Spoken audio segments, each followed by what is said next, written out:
to one of the most beautiful places in the world. Hundreds of thousands of fans that are pouring in to Montpellier. Yes, I did say hundreds of thousands. This is the big show. Massively Montpellier!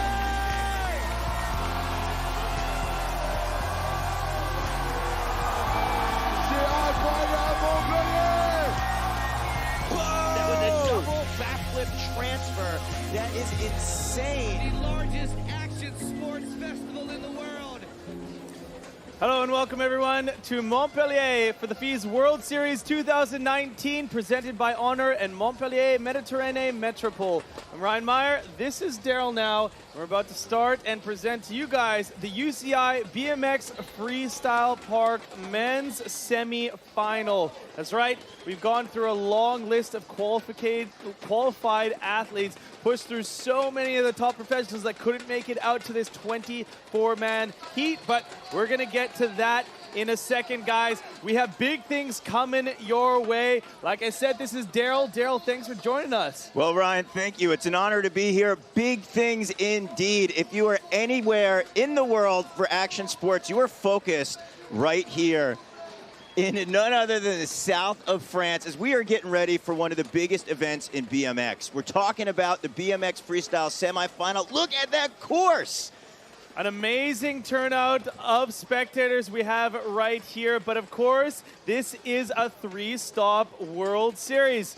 We have started things up in Japan, Hiroshima to be exact, in April. Then we moved over here to the land of where it all started, France. The southern France is beating on our back, but of course, going to be ending things off like we always do in Chengdu, China. It's in the middle of China, guys.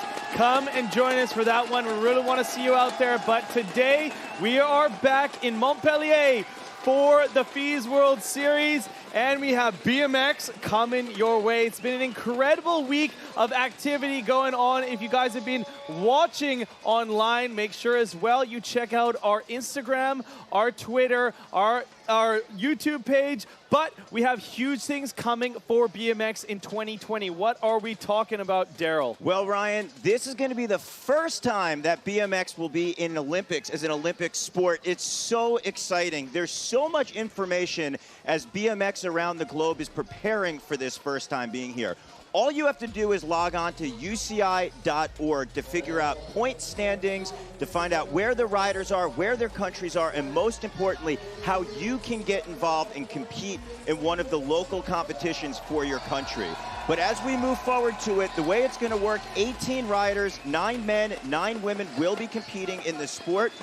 1 will go to the host country, and then since riders are competing for their country to be there, they are going to be basically battling it out with their scores to have a combined average to see who the top will be, and then there'll also be an individual component. We'll make sense of all of that as we go on throughout the competition, but the FIS World Series and this World Cup event is definitely going to be the biggest points grab for our riders as we move towards Tokyo 2020. Well, we're talking about big things. Hurricane Parks has sculpted this incredible park for us once again. We have some huge changes to it. What do those look like, Daryl?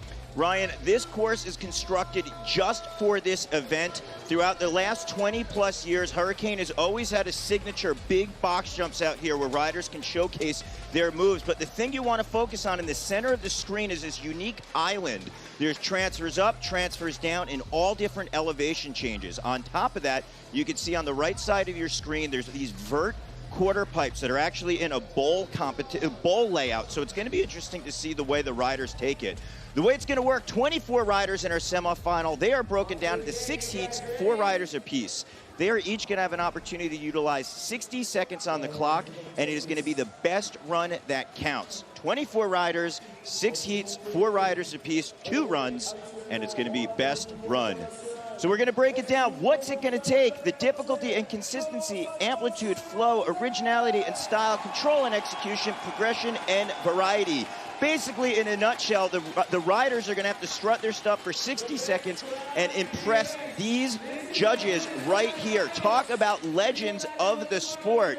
We have Dave Cleworth, Marcus Vilke, Ruben Alcantara, BB, aka Romuald Noro, Van Holman, and Christy Hughes. Things to note as far as legends go, according to Dig magazine, when they picked the legends of BMX and on the sport, and they put out 4 different coverage, Ruben Alcantara and Van Holman were 2 of the legends that graced it. So it's such an honor having them here as our judges. Talking about legends, we got your 24 of them coming your way. Kyle Baldock, Ben Wallace, Pat Casey, Jake Walworth, Cam Peake, Daniel Dhers, Jason Watts, Paul Toulon, Daniel Sandable, Alex Colburn, Anthony John, and Jack Clark for that first page. Jose Torres-Gil, Brandon Lupos, Nick Bruce, Kostya Andreev, Tom Vanden Bogart, Logan Martin, Ryan Nyquist, Rym Nakamura, James Jones, Justin Dowell, Eric Reisev, and Declan Brooks are going to be your 24 riders.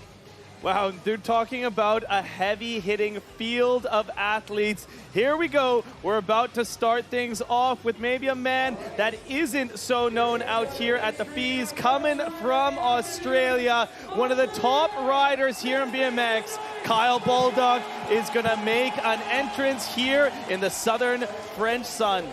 Kyle Baldock, an absolute legend in Australia. He has won many X Games gold medals in BMX park and in dirt, so he's a very well-rounded rider, and he's got what it takes when it comes to deliver during the pressure cooker moments. Woo! And a big 720 tail whip for Baldock. Talking about pressure cooking, he knows that he has to have big tricks in this run if he's wanting to step from that 24th qualifying position. He was just on the bubble. Mind you, we are obviously going in reverse seating order, and he has come out with fire here.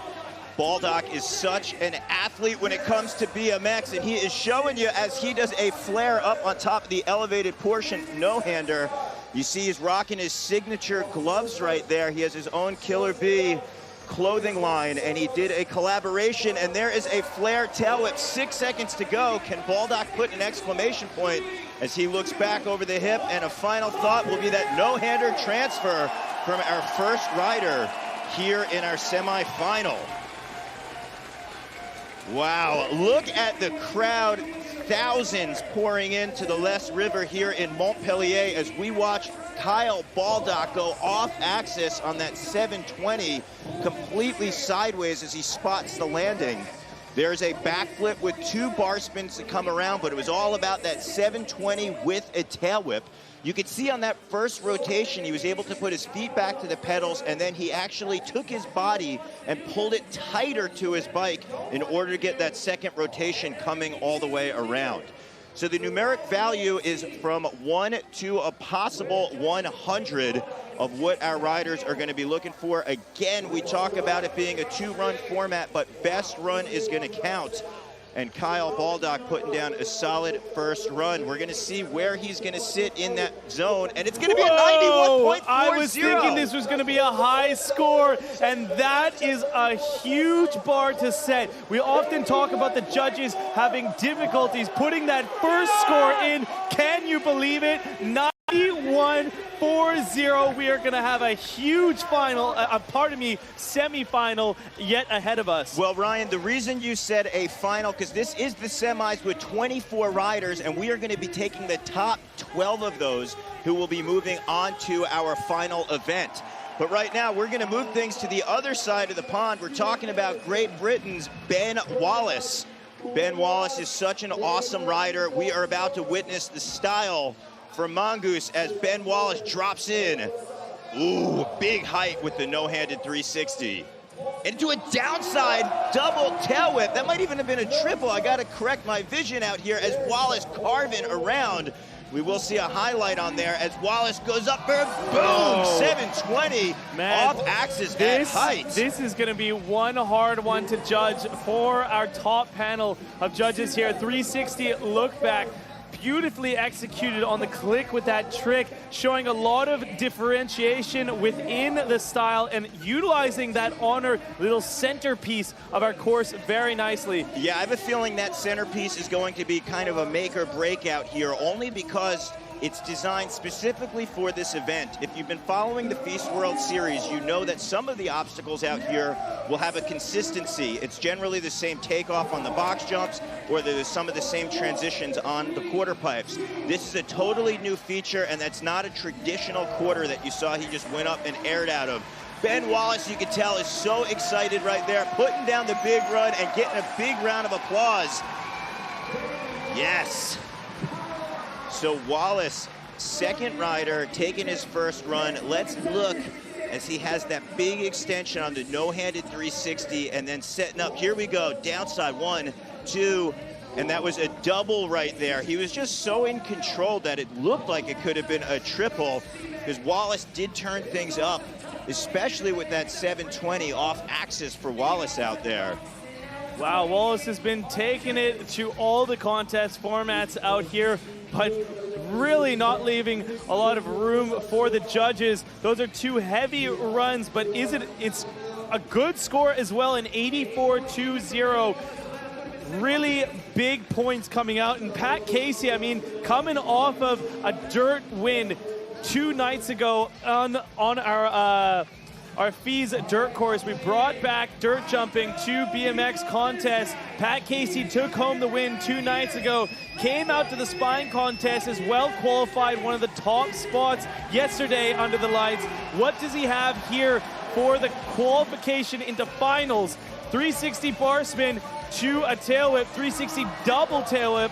Pat Casey, such an interesting and exciting rider to watch. He's got one of the coolest backyard BMX setups. All you got to do on YouTube is type in Pat Casey, and you can see the backyard madness where he is able to perfect in Southern California all of these transitions and moves out there. Pat's also one of the only riders to have a free coaster on his back of his bike, so he can go backwards without his cranks engaging. Let's see if he utilizes any of that on the course, as he does a flare bar spin, backflip 180, and the handlebars went around 360 degrees as Casey is just getting into the meat of his run with 15 seconds. Casey coming back at us, going up. Nose bonk to toboggan. You see the finesse of the front wheel as he looks for a final thought for Casey, going up the honor landing, downside tail whip, lofting it to pedals, and Casey throwing it up. Wow, I need to just talk a little bit as well, though, about Kyle Bulldog being the first rider to drop. He really seemed to want to get himself into that spot. It almost seems like he pushed a finals run thinking, well, I don't know what the other riders are going to deliver in front of me. I'm just going to throw it all on the line here. That was an insane one. I think the judges scored that really well as well. But these next riders are doing such immense tricks. It just seems simple. I'm really curious to see how Pat Casey is going to link up here. Had a very nice flawless run delivered in this first heat. Yeah, it all comes down to that numeric value that the judges wind up giving. Again, 24 riders, 12 will wind up progressing. Even though this is the semifinal, it sometimes could come down to this score. We've been here in Montpellier before when Mother Nature didn't cooperate on the final, so this could be a very important score as well. If we're not able to run the final tomorrow, this will count, and we have seen that before. We were looking at the weather report just before the competition, and it is calling for blue skies and perfect weather. So hopefully the wind stays down and we have these prime conditions, as Casey was able to utilize that for a 78. So he's going to have a lot of room to work with going up, but we have one more rider remaining. This is from Australia, the man who has been on a tear. This is Jake Woolwork. Since we're talking about a points race for the countries to qualify for the Olympics, they're taking the top 2 scores from their riders. And Jake Woolwork is doing it for Team Australia. His scores, along with Brandon Lupos, has Australia currently sitting in the top spot to qualify for an Olympic position. Woolwork charging over the box jump, big 3-hit combo. What? Wow, talking about answering back. Front flip, bar spin, and tuck no-hander into a flare double tail whip. Indian air over this hip jump in here, shredding around the vert wall at the back. 360 whip over that little nipple hip. wall work has been on one, and you can see with that opposite transfer with the flare coming out of the vert wall into the quarter pipe, you can see wall work really utilizing all the elevation changes the course has to offer as he still builds momentum and is able to throw that backflip with the bar spin straight into a front flip flare. Wow. This run is insane.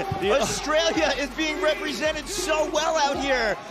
The Australians are on another level with this heat. Maybe they're feeling at home. I don't know what it is, but they're all drinking the same water out there, and those two are on another level in heat number 1. It's really going to be interesting to see what happens, but let's take a look back at these highlights, starting with that bar spin to tuck no-hander front flip, directly answering into a double tail whip flare on that big quarter pipe.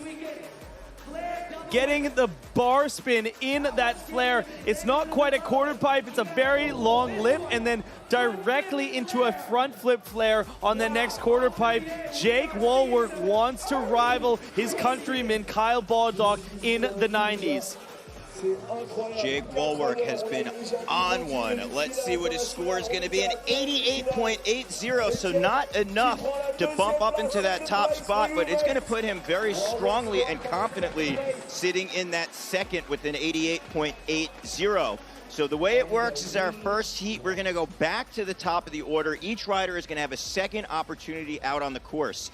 This is where they have an opportunity to think about their strategy, to think about, hey, how does my score look in the first run? Do I think I could do a similar run and maybe just clean it up a little bit and put a few more points on there?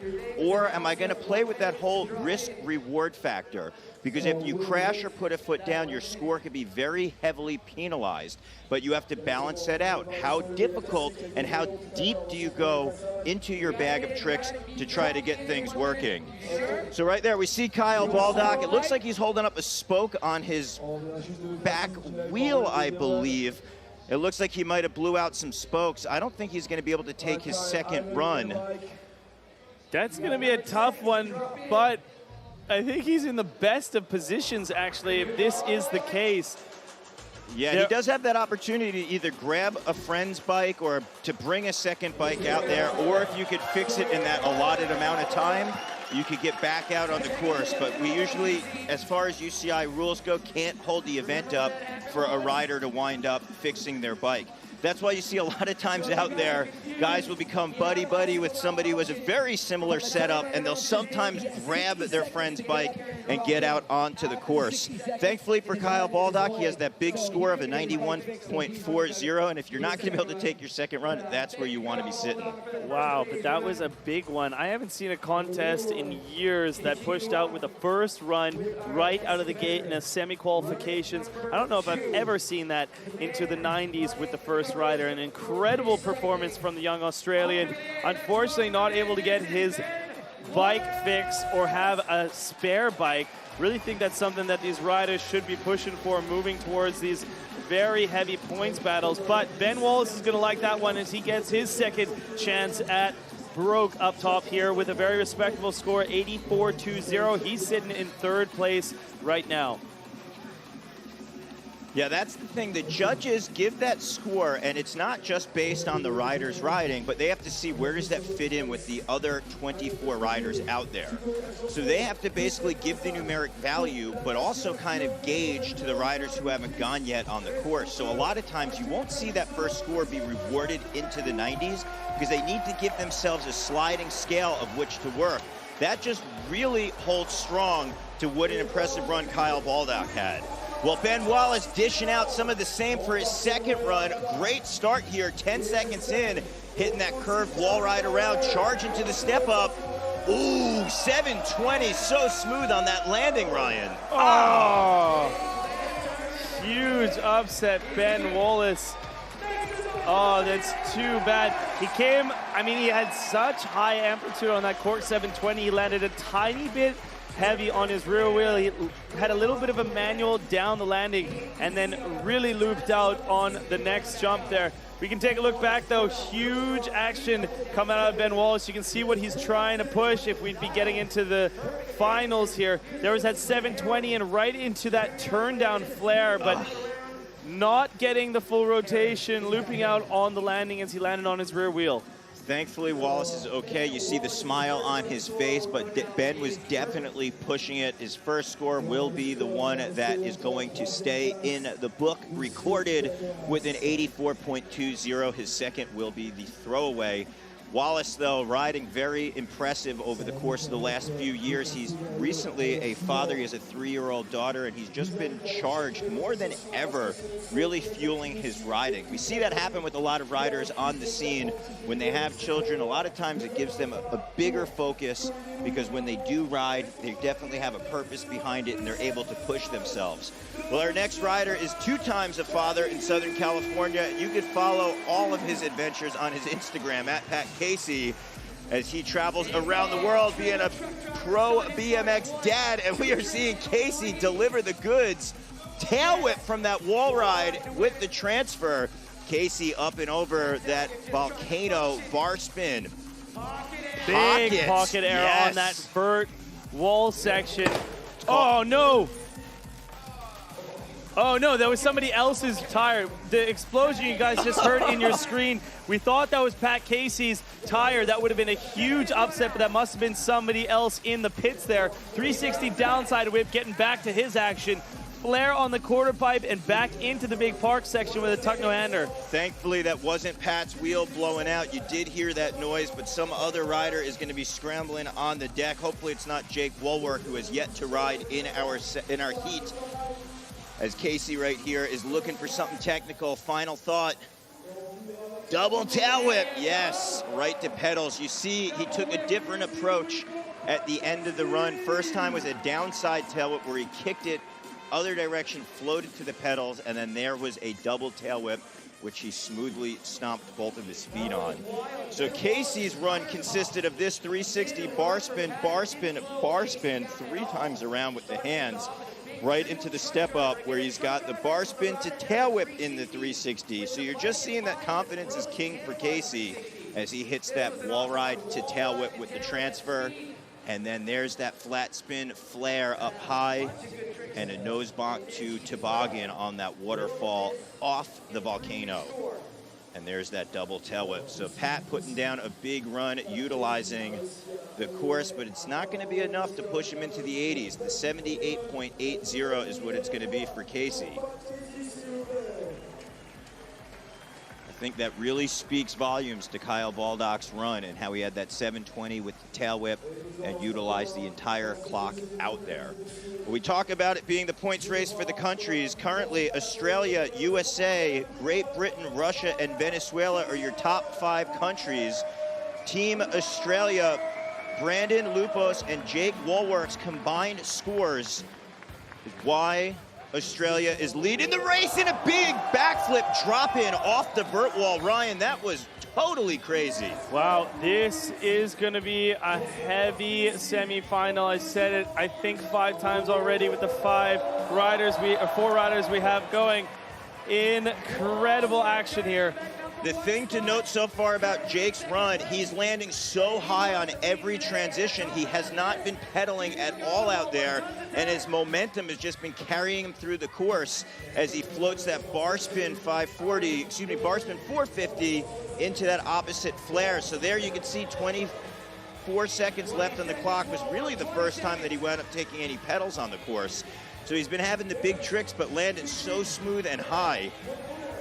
And it looks like Jake's going to wind up waving that off.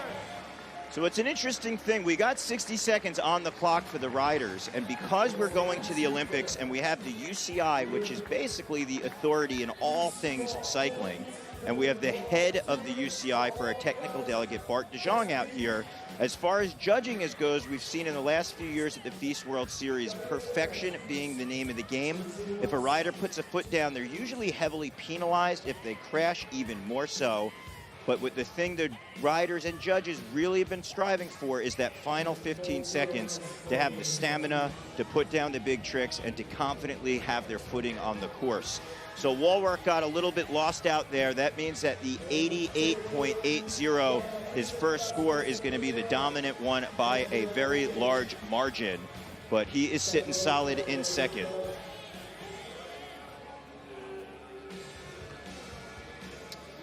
Welcome back here to Montpellier for the FWS 2019 World Cup, and we are live with the semifinals for the UCI BMX Freestyle World Cup. Is the men on course right now with a 720 tail whip right there from your top man. Kyle Baldock came out and just blew us all away here with a score hitting the 90s in his first run. Yeah, looking at highlights from that first heat, totally crazy. That is Jake Woolwork. Front flip flare doing it for Australia. Look at Ben Wallace, so smooth with his spin rotation on that off-axis 720. Here is Pat Casey showing you why he had a solid first and second run, wall ride to tail whip, and then second run drop in the red carpet entrance from Woolwork with that backflip drop in off the vert wall. And there was just a few of the highlights. Ooh, but highlights, look at the crowd out there, you guys. We have our social media box in the right-hand corner of your screen. FWS.official on our Facebook, at FWS World for Twitter and Instagram, and get us on YouTube, you guys. FWS, F-I-S-E. If you want to check us out, FWS.tv, or as well on our website, FWS.fr. That's where we want to see you.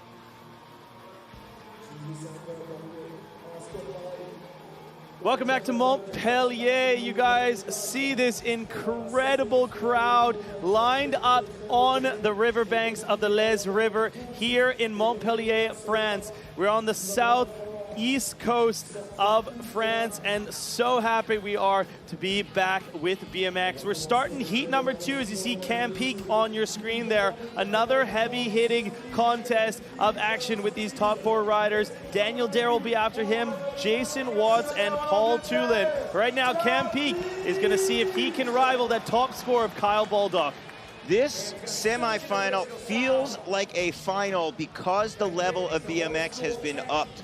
All of our riders stepped up their focus more than we ever thought possible, because it would be a dream to be in the Olympics. The idea of winning a medal wasn't even a possibility a few years ago, and then thankfully Beast partnered up with the UCI to help make this a possibility, and we're seeing this come together and sculpt for the 2020 Olympics in Tokyo. Cam Peak definitely wants to be one of those riders who could potentially ride in the games, as he does a 360 bar spin to can over that step up backwards.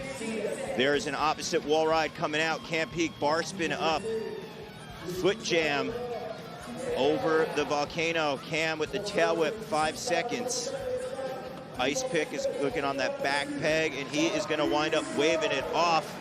Cam Peak sporting a new sponsor down there. You can see Mongoose. We actually have Lee Ramsdale, the Mongoose team manager, out here cheering on all of our riders, making sure that they are covered in the event. Great combination, 360 tail whip. Put his feet back on the pedals with enough time then to kick that can over the top tube. That was a nose bonk with the 360 and a tabletop for some extra style points. So Cam, it's going to be a 66.40. You see 5 riders have put scores on the board of our 24. We are taking 12 that will be moving on to the final. Our next rider to take the course, no stranger to the podium. He is an international BMX winning machine. We're talking about the Venezuelan rider, Daniel Dhers. A couple things to note right here. Daniel doing it for Venezuela, who's currently sitting in 5th for points to earn a spot into the Olympic Games. Daniel Dhers has won the FWS World Series many a times around, 2014 and 2017. He'd love to be back on top, but he's right now riding injured. He actually has a broken hand. He didn't think he was going to be able to compete. He fell doing a foot jam tail whip while he was training, and now he's on the course, and he's in a lot of pain out here, Ryan, but he said, I want to get out here, and I want to try to focus. Oh! Wow, Daniel Dhers going down. A hard and unexpected one. Man, Daniel going down right there. You see he's actually grabbing his fist a little bit.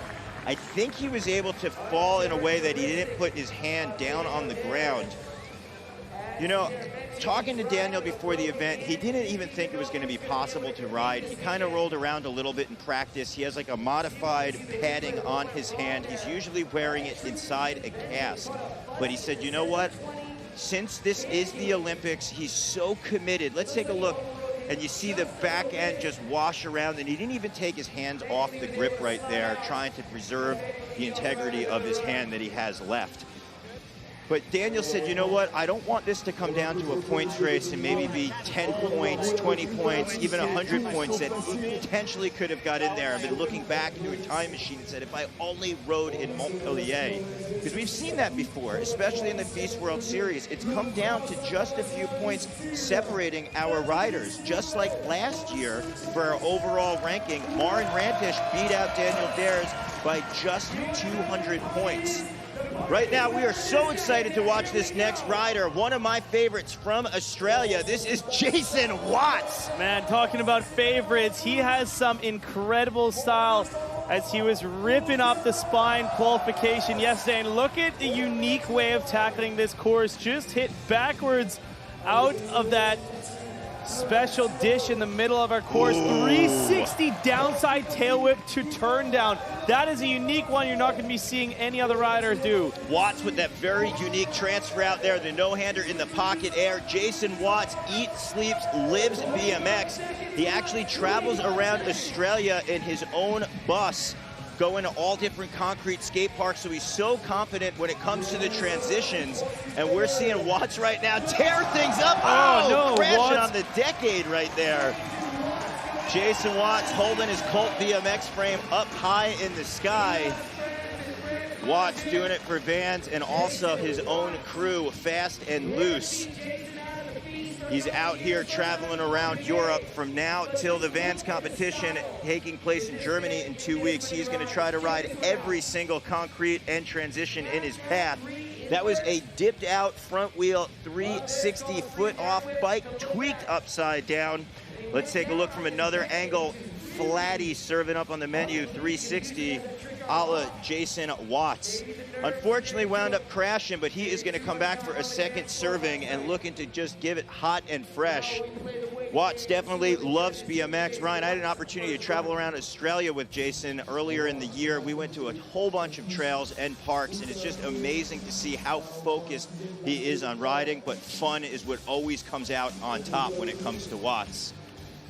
I had such a fun time watching and calling his runs out there in the spine last night, and as well seeing them all just showcasing the freestyle in BMX. So happy to see that. But a man coming from Germany, one of the youngest contest top riders out of Germany on a BMX as well, holds his own in the style category. This is Paul Toulon about to drop in front of the crowd here in Montpellier. Paul Dolan, look at the speed, big transfer. First rider we've seen do that line in the semifinal, setting up perfectly for that curve. Wall ride and then the cannonball, nice extension, taking all limbs off, and there's a transfer with the bar spin into that vert quarter pipe. Paul Dolan having a little difficulty on that backflip variation. Foot goes down, but the throttle gets pinned again as Dolan hits a very clean transfer. Grabbing the seat, kicking the legs for the style points as Dolan no hands the pocket air. Let's see where Dolan's going. Up to the sky right there as he charges with another transfer. This is such a great run for Dolan. He is not taking a linear approach on this course as he does a suicide no-hander. That's where you pinch the seat with the knees and take the arms back, as opposed to a tuck no-hander where a rider will put the handlebars into the lap and take the arms out to counterbalance the bike from dropping down. So we're seeing Paul Dolan put down a run, had a few difficulties out there, but the consistency in his run, I'm going to say the thing that kept it all threaded together was speed and style, as Dolan taking use of two of the most important criteria the judges want to see. No-handed backflip, there's where the foot came off. He basically dragged that toe a little bit to basically keep that front end down for him to not loop out and the bike get tossed. There was that that suicide no-hander. And Dolan right now grabbing his breath as scores wait to come.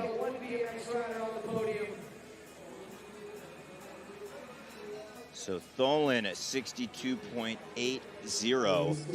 Baldock, Wallwork, Wallace, 1, 2, and 3. Australia, and Great Britain holding on to that podium as we go through our second heat, and we are going to go back to the top for Cam Peake to take his second opportunity. All right, run number 2 for the man from the UK. Let's get loud for Cameron Peake. Cameron Peake on course right here as things are heating up. 360 tail up to 1 foot can, blasting up into that UCI wall ride, that huge sub box. Tuck no hander sailing very high over that middle feature. I'm a big fan of Cam's riding. You can see the confidence on course, and what I mean by this, he doesn't feel rushed or pressured with the clock, or even the fact that we have thousands of fans cheering him on. He'll find his spot where he wants to go, and he'll stick to his guns, and he'll cruise. You can even see on that landing, he wasn't rushed or frantic as he went up to then press on that front tire. And I think that grace under pressure is something that definitely shows through in a rider's style out there. So Cam right now going for that opposite wall ride, transferring up, foot jam on top, can, very stylish, kicking that shoe right over the top tube. So he's got 4 seconds to work with, opposite air into that transition. A nice bar spin rotation, and that is time for Cam Peake. Yeah, Ryan, you can just see that. I mean, style a lot of times doesn't necessarily mean it has to be the flavor of the month, that you have to do everything to look like every other rider. You want that uniqueness out there, and sometimes it's not just in a rider's trick, where maybe somebody might do a tabletop one way, or in this case, a 360 tabletop and a bar spin. But it also comes down to just the way that they look on the bike, the way they conduct themselves, the way they hold themselves. And Cam, I'm always a fan of your riding out there in that fashion. So the 66.40 for Cam is going to be his highest score. That was his first run. Cam is sitting in that 5th spot as we got a few riders and fans out there getting one of the best seats in the house. Talk about being up front and center. Wow. As we've got Daniel Dhers, broken hand and all. You can see he keeps making a fist with his right hand. He's trying to get whatever points he can. He can't even believe, I can't even believe that he's in the semifinal, which is an impressive thing to do. This is basically like a final. Dhers, though, wants to be in the final to get these points. They're so important because as we make our road to Tokyo 2020, we have Venezuela currently sitting in 5th place to earn a spot for the country. Dhers, let's take a look. His right hand as he drops in. No-handed 360. Yes, there we go. All right, opposite wall ride. Daniel Dhers off to a better start in his second run. Let's see if Daniel can just get in that zone and block out the pain. 360 bar spin nosedive over the step down. Ryan, we are seeing Daniel Dhers just in the zone right now and block out all the pain that he must be feeling in his right broken hand. Wow, Daniel's really showing a determination, a testament to how devoted he is to this sport and contest. Backflip tuck no-hander into a flare right here. 19 seconds left on the clock for Daniel as he must be going through some excruciating pain trying to hold on to that handlebar. We're seeing Daniel with the bar spin up. 6 seconds. He likes to put something big at the end of his run. Flare on that big quarter pipe, lands up and high, and a tail whip at the buzzer for Venezuela's Daniel Dhers. You can just see the pain he's in the moment that buzzer went off. His hand immediately pulled into his body where he's wincing in pain. That is the sign of a true champion, getting his mind in the right spot to fire out that off-axis 720 can. Foot goes through that top tube. Here's a double tail whip 360. Wow, that's all I have to say.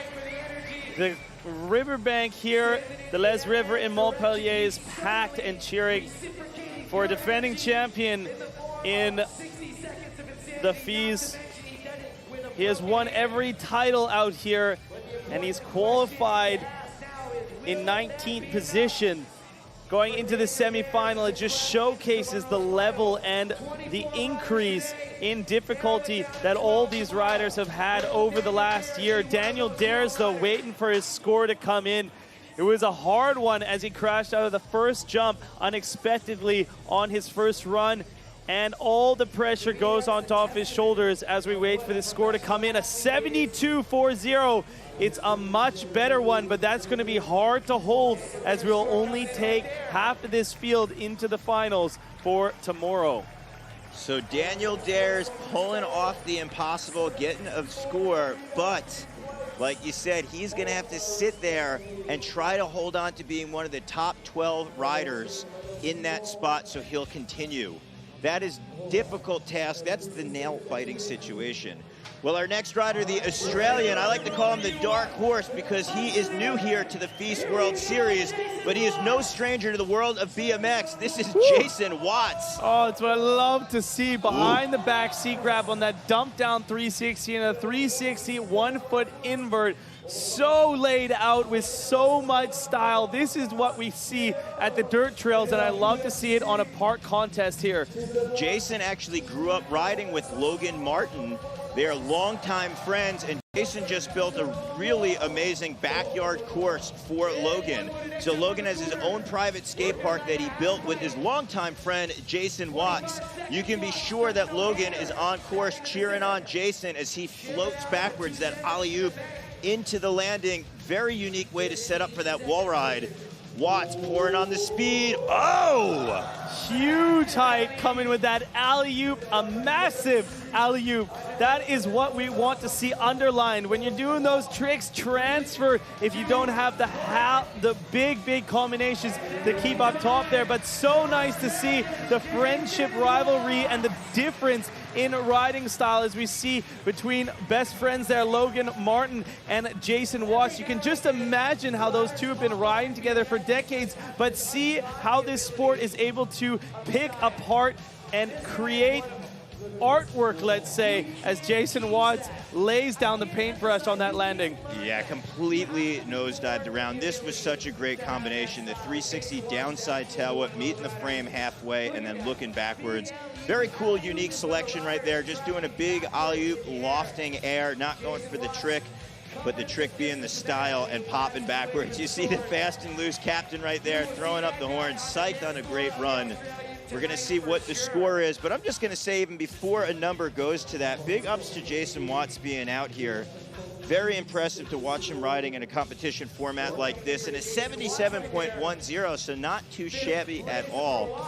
And I hope that Jason Watts will jump on the rest of the FIS World Series as we travel around the world. But right now, Heat 2, fourth rider to go, Paul Dolan, currently sitting with the 62.80. He had a very fast first run, but a couple difficulties, his foot coming off on that backflip variation over the box jump, and then not having the big, firm ending. Let's see if he can tighten things up, and that's definitely going to improve his score as Dolan right now dropping in.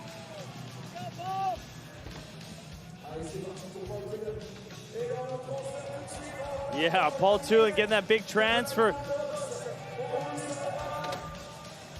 Huge cannonball up the step-up feature here, and a big channel gap into that vert wall with a bar spin. Backflip, tuck, no-hander. So nice to see how these riders are able to link up their lines on this incredible course. It offers them so much diversity within the line choice that they're taking. Yeah, Ryan, we're seeing Paul just really tighten up his first run right here. Very consistent and smooth, 20 seconds to go. I love the transfers that he has on the far end of the course, but he's been bar spinning each one of those, showing that he's got the confidence and consistency. There's that suicide no-hander again, pinching the seat with the knees, able to get the full extension of the arms and shoulders back, making that trick look perfect as he's got 3, 2, 1, and time. You can see the excitement right there, hopping off the bike. Talk about the pressure cooker that he must have put himself under, because his first score had that mistake, and the second score was looking very smooth as far as the run's concerned. And we are going to see if our judges feel the same way as we look at the transfer from Dolan, going from one box jump to the centerpiece island.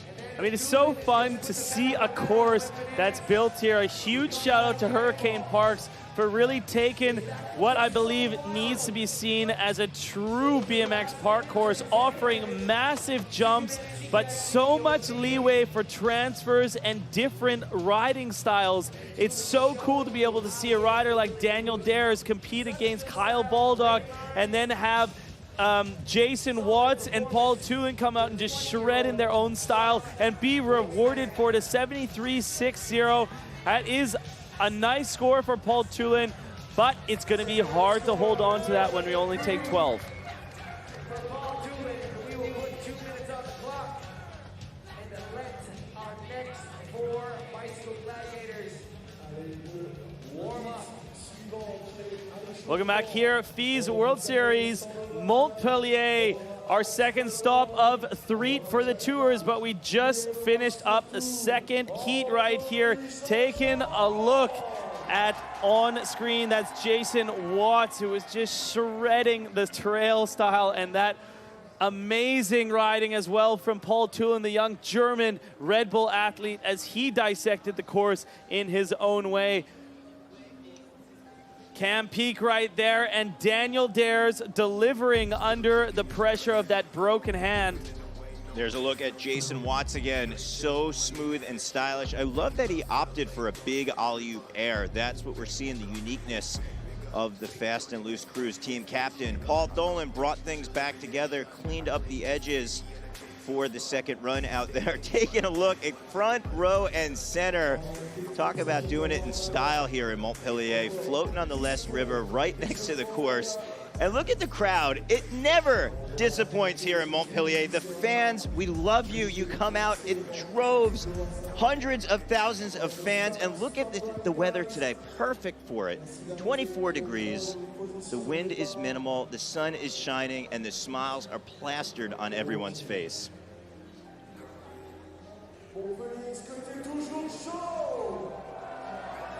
We are taking a look at the aerial view of our course. You can really get a view and a sense of how big that center island is. It's such a unique feature. Rather than be a box jump in the middle, it's showing riders who can put that into their run that they have the ability to adapt to a course that might be a little bit different. Daniel Sandable is going to be our next rider, doing it for Team USA. Currently in points for the countries to earn a spot into the Olympics: Australia, followed by USA, Great Britain, Russia, Venezuela, and then Costa Rica. Well, to get the score for second for Team USA, it's 2 riders, Justin Dowell and Daniel Sandable, scores that are combined together. And now we're seeing Sandable just tearing things apart with the double tail whip transfer. That was a big one right there. Sandable, Southern California is where he calls home, but right now he is just making himself comfortable in Montpellier as he downside 360 tail whip straight into a double tail whip flare. That was crazy. So he had the backflip, the 180, and he had the 2 tail whips around and put his feet back on the pedals with style. Going for a 360 bar spin to bar spin right there into a flare, answering back and coming in to the middle section, a 450 bar spin over that unique hip feature. 1 foot can up top on that next hip and coming back into the hip section of this vert wall. And that's gonna do it at time for Daniel Sandable from California.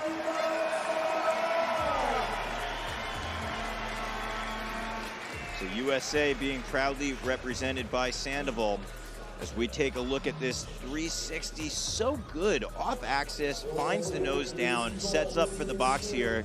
Tail whip to tail whip back into 360. So cool the way he catches that with his foot. He landed smooth enough to keep that momentum cruising with the double tail whip transfer. And their feet completely extended up to the sky. What a cool trick right there. That was amazing. Yeah, that's a beautiful trick, and such a nice way that he does it. Like you just said, with the feet way up in the air, it looks incredible. And yeah, wow, I just can't believe it. Oh, you see that scuff on his face? He went down hard on the first set in the dirt jumps. Really came out there lucky, because that could have been a KO. Was standing right at the flat bottom there as he just held up with enough neck strength to only get a scratch on his cheek. And coming back here, I mean, the FWS is all about contest day after day, multiple in one day. Sandable waiting for his score to come in, looking at that top panel of judges. Bart Young back there in the black shirt, standing up, overlooking our judges to make sure everything gets put in accordingly. But right now, that score to beat still is set by Kyle Baldock on top. Sandable moves into third, though, bumps Ben Wallace into fourth, and we have a new top three as Jake Walwork is in second, and Kyle Baldock still sits with that first run of the day, his first run and only run of the semifinals, and the only score in the 90s. Moving up to a man who has made a name for himself out here at the FWS, doing it for British cycling, representing the blue, red, and white flag on his chest. The British Bulldog, we call him Alex Colborne, pardon me, dropping in. Colborne right now looking to bring it. And bringing it with a cork 720 bar spin. The height over the spine and the box jump are two big things for Colborne. Forget even about the tricks he's throwing down. Bam, backflip off axis with the bar spin into, are you kidding? A 540 flare into a 360 tail whip over the box backwards. Colborne right now is so focused as he cuts the corner in that wall ride. Double bar spin 360 up, foot jam coming in. Look how high he landed on top of that transition, using it like a waterfall to set up for the double tail whip on the hip. Colborne, double bar spin back. You can see British Cycling's coach, Jamie Bestwick, cheering him on as he does a 360 double bar spin. No-hander after the bar spin. Colborne has been utilizing every single wall out here, just putting the tricks together, Ryan. 270 tail whip right there, or double tail whip, pardon me. Oh, no, Colborne with a couple seconds left on the clock. Colborne, this is where it usually goes up and does some coping technical tricks. He missed the foot jam there. I do not know how much that is going to hurt his score, but it will, unfortunately. Let's take a look back from that first hit, the 720 bar spin right out of the gate into this 360 triple tail whip. Incredible, right? The first true tricks, so big like that. That 540 or even possibly a 900 on that quarter pipe there, the 540 flare, like you said, Daryl. Yeah, that trick can be somewhere in between. You could almost call it either way. Some of the riders are saying, I just spin, hopefully I get around. Unfortunately, Colborne slipping the pedals there at the end. That's usually where Colborne accelerates and excels because he's such a technical rider. It was almost surprising for us to witness that. So many times of years past, he'll do what we call a lip trick, where it's on the lip of the ramp, right where that white coping is on top, and you can balance and be up on that spot. I have a feeling it's going to impact his score, but still an 86.36. That speaks volumes to how solid his run was before having that slip up at the end. Wow, so Colborne bringing the heat and having that little bit of difficulty, but he's going to have time for redemption in his next run. Wow, looking like he let out a big gasp of breath as he gave a pound to his fellow countryman and friend up there, Jack Clark, on deck, who's going to be dropping after our next man right here from Bastien, France, Jean-Jean. Anthony Jean-Jean about to drop in. You hear the crowd going nuts out there on the riverbank of the Les River here in Montpellier. Jean-Jean, let's call him the local boy, is dropping in. You see Jean-Jean with that Killer Bee sticker on his helmet. That is Kyle Baldock, our current leader's company. So you can tell that the two are friends. As Jean-Jean, big air setting up. Boom! Double time over the spine with the backflip and the tail whip. Jean-Jean in the zone as he goes coast to coast with the wall ride. Wow, you can hear the crowd going crazy here. Cork 720 into a flare whip. The only French rider in our finals out here today. Jean-Jean is putting together a solid run with 20 seconds on the clock. This is definitely a magic moment as the crowd showing their love and support for the Frenchman as he flies through the air with a big transfer. X up, twist into bars. 5 seconds on the clock, enough time for one or two more tricks. A bar spin in, and this is gonna do it. Downside tail whip, for Anthony Jean-Jean. Wow, Jean-Jean definitely getting the crowd support here. I think that is an understatement. Montpellier right now just erupting with love and support for the French BMX rider. Such a special moment to just see that camaraderie, that love, that support. So awesome to see this in real time as Jean-Jean put down a solid first run. Bar spin to no-hander into that box jump takeoff. Here's a look at the bar spin, no-hander in the backflip. Going into this cork 720 on that step up and then right into the flare tail whip. Huge transfer quarter to quarter. I didn't even know that line existed, dropping back past the spine with that Indian air. Jean-Jean, the only French rider in this 24-man semifinal, delivered a first solid run, and we'll have to wait and see if he can get a good score with this one. It was very solid. What are you feeling for this one though, Daryl? I just love seeing the support. This is what BMX is about, and this is what the Feast is about. We've been here for over 20 years, and you've seen all of our fans grow up with the Feast in Montpellier and coming year after year and see that love and support for all the riders. But when you specifically have a French rider out here and there's that connection, the energy can just be electric. Look at this, an 85.90. Bam! Moving up into that fourth spot, pushing Sandable down, Wallace and Casey.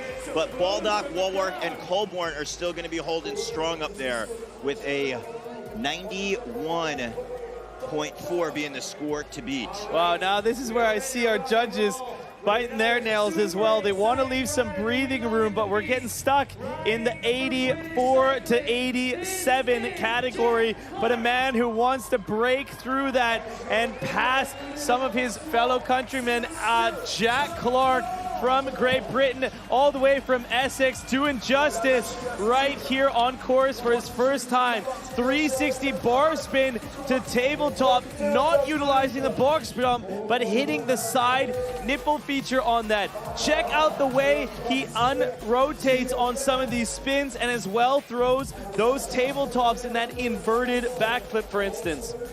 Yeah, Jack Clark, such a talented rider. Style is usually the thing that we're saying before and after Jack's name, because he tends to lead with that downside tail whip. Jack Clark, 24 seconds to go as he puts it on over the box. 360 bar spin to no-hander. Oh, 540 with the tail whip. That was a big move out there. Bar spin over. Jack Clark, 10 seconds as he carves around the big bowl corner into a 540, and there's that style, almost a flat spin. 5, 3, 2, 1, tail tap over and at the buzzer, 900! No, and going down, you see the deflation right until that last trick. Can you imagine? 1 minute on the clock, and every marble goes into this one run as you see the scores all the way into the 90s, really having to push totally to the very end. Let's take some replay looks at this run, Daryl. Ryan, you saw at the end of his run when he went down right there, the Radio Bikes rider actually did a headbutt to the ground. I have a feeling this run is going to fire Jack up for his second. We're going to see him right now get ready to get back in the ring, just fueled up for his second run. But Jack definitely is the type of rider on and off his bike that does things his own way. He's so committed to riding BMX. He's followed his own path. He was really attracted to BMX because of the individualism of it. And he went down right there. You see he drops his shoulders on the ground. There's that headbutt. And I have a feeling that he's really just going to be charged up for the second run. Oh, that's so tough, though. If you see, he was just a little under-rotated, or is that yeah, a little under-rotated with his body. His bike landed great in line, but his body was a little under-rotated, and as he got the second bounce, he landed perfect with his wheels, and the front wheel came up, and he couldn't hold the traction coming out of that. So that's what we're seeing, is the two different styles. Earlier in the broadcast, we were talking about the idea of there being a flat spin 540 that kind of looks like a 900. Well, Jack Clark did more of a 900 that maybe went a little bit, just a touch towards that flat spin territory. So you could see all the different variations of kind of how that could work out. But the original 900 was done by Matt Hoffman, who definitely had more of a vertical up and down spin rotation, which was done on a vert ramp.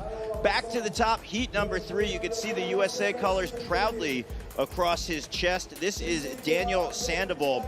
Again, just to recap our country's standings to earn a spot in the Olympics, because our riders are battling for our country, not necessarily for themselves, where the country will get to choose which rider will be in the games. Australia's in the top spot, followed by the United States, then Great Britain, and 4th is Russia, 5th Venezuela, and 6th currently is being held on by Costa Rica. So Daniel Sandable, 60 seconds are on. You can see he actually hits play on his headphones, gets into the zone as he looks to unleash in the 60 seconds. Backflip tail whip, lots of height, 85.10, currently sitting in 5th place as he double tail whips across the quarter pipe. Very consistent on that big trick. Oh, so smooth on that landing right there. You saw Daniel just get pulled into the transition and bring to speed as he flows through the course. Yes! 2 for 2, such a big trick right there. That flare, flat spin, double tail whip, feet to the sky. Again, no one else is doing the trick with that style like Sandable. Downside 360 tail whip floating into the elevated portion of the course as he jumps the step down with a bar spin back. 450 over the hip. Getting into it with 10 seconds to go as Sandable throws a quick hand plant on the vert wall. Let's see what he can do. What does he have finishing up here with a tail whip? And this is going to be the last trick right here for Sandable. Wow, things to note for Sandable's run. He had that style component with the big tricks. You can see Daniel is definitely psyched out there. Look at this 360 tail whip all the way down with the nose, but the height that was there. Downside 360 double tail whip this time. And then on the quarter pipe, look, we're gonna see another angle here. 360 bar spin with the tail whip, landed very high right there. Came in nice and smooth. That's how he was able to get the pop on the no-hander. And then it was all about this, feet to the sky. So cool. That flare double whip with the tail whip, feet right up, shoes pointing the soles to the sky. That's the way you want to do it, nice and stylish. You see all of our fans. This is so cool. This is the party. This is where you want to be. I know this is a points race towards the Olympics. We also have the Feast World Series going on, so that's a contest within a contest out here. But the number one thing is that this is a party. The biggest action sports festival in the world going on, where we have all of our sports that wind up coming together here in Montpellier for over 20 years. And Sandable, 89.70. Boom, big run. Steps it up, and our closest person to rival Bulldog's first score there of the 91. Sandable gets rewarded with an 89.70. So we go down to Alex Colborn, who is sitting in a respectable 4th position as he messed up the last 5 seconds of his first run. That means if he can clean this up, we definitely have a contender moving into the high 80s and possibly 90s. Now, Ryan, let's talk strategy for the total BMX rider. Let's see if he does the same run out on the course, but just tries to hold on for that last bit, or maybe he changes his approach. Looks like he's keeping things similar with that 360 triple tail whip. Colborn firing it back at us. Off axis, backflip bar spin. Oh, going upside down and around with the 540 flare. Colborn, you see how focused he is. Having a little difficulty with the wall ride, but able to keep the wheels rolling fast enough to get up and over the island with the foot jam. Wow, double bar spin right here and coming into a 270 bar spin. Up into an ice pick to bar spin stall on top of the coping here. Back into the box jump. Just getting enough speed to go over. 15 seconds left. Come on, Colborn. He's going to wave it off at this point. He's taking the risk. Yeah, Ryan, so a big part, you and I talk about this as a rider. You got 60 seconds. Talk about a pressure cooker on the course.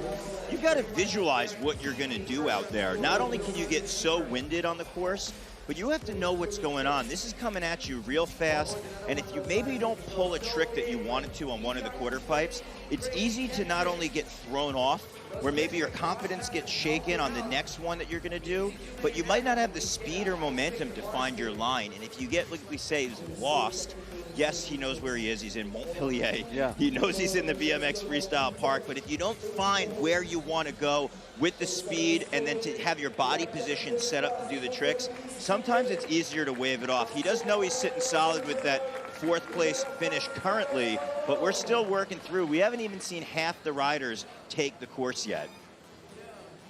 But what a course it is, sculpted from Hurricane Parks out there.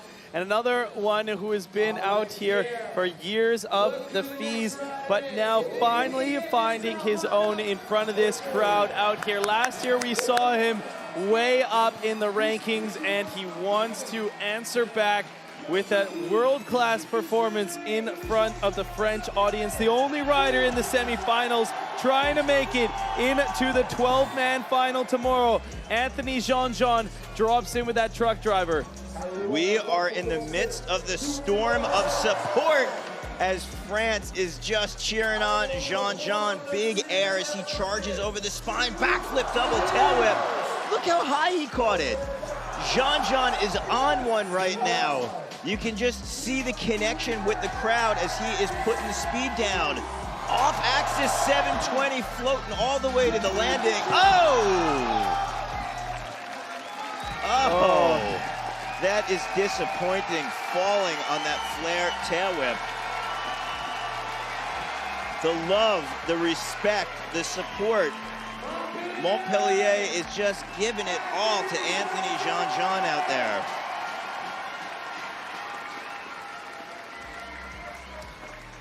That crash is very disappointing.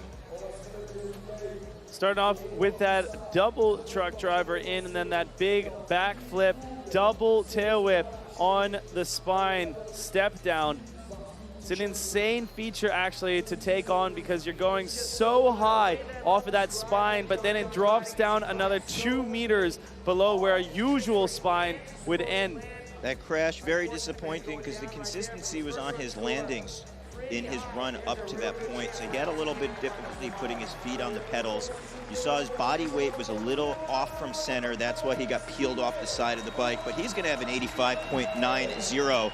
Our scores out here are so close, so you are gonna be sitting in that pressure cooker scenario if you're not in one of the top 1, 2, or 3 spots, because we're gonna see things change. We're progressing through our semifinal, 24 riders, and they are in reverse order from our qualifications yesterday. So in theory, they have what it takes to get a higher score than the riders we've seen so far out on the course. But it can be anyone's game, because if this were a regular contest, this would be the finals right here. But this is the FIS World Series in Montpellier, and right now, this is Jack Clark. Jack Clark really wanting to get his tricks and his whole entire line together because it affected his score. He's sitting in 12th position, but only with 64 points. He has to get up into the high 80s if he wants to have a chance at this final. Big flare right there, coming up into a 360 turn down. Pardon me, got a little caught up in my mind there.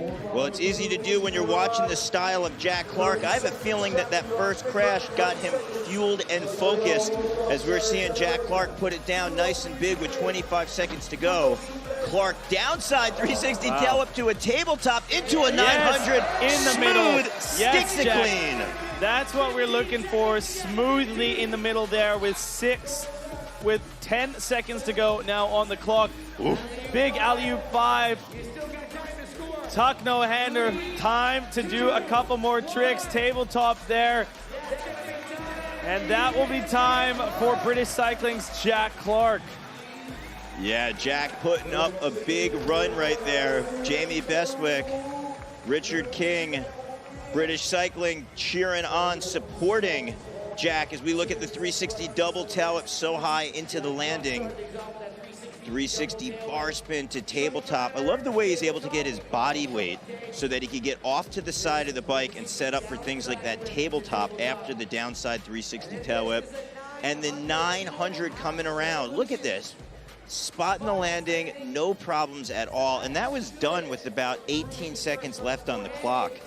So Jack, 82.60. Look at the scores, though. They are tight in there. We've got about 5 or 6 riders in the 80s. They're going to try to work through the craziness going on. 4 riders on the course right now. This is going to be a fun one. Starting things up here, we just finished off heat number 3 of the UCI BMX Freestyle World Cup men's semi-finals. You get some action right here. Alex Colborn on screen there. Jean, our French rider, delivering a top performance with his first run there, gathering him a 5th place in 85.90. The French crowd absolutely on their feet, loving him, but all about Jack Clark on his last run here. That 82.60, it was the score he was looking for. But like you had just said, Daryl, there's about 1, 2, 3, 4, 5, 6 riders in the 80s right now. That is tough room as we have 3 more heats to go and finish up the semifinals with the 3 top ones to come. Yeah, Ryan, from our judges' perspective, this is very difficult to put a score to. Not only do they have to say, hey, this rider's score fits in this for their riding and for their run, like that 900, but how does that fit with the riders who have yet to take the course? So the scores try to fit where they give a little bit of breathing room of how that can work. Taking a look right there, Montpellier, thousands of fans pouring in. The day is just starting as we have our semifinal.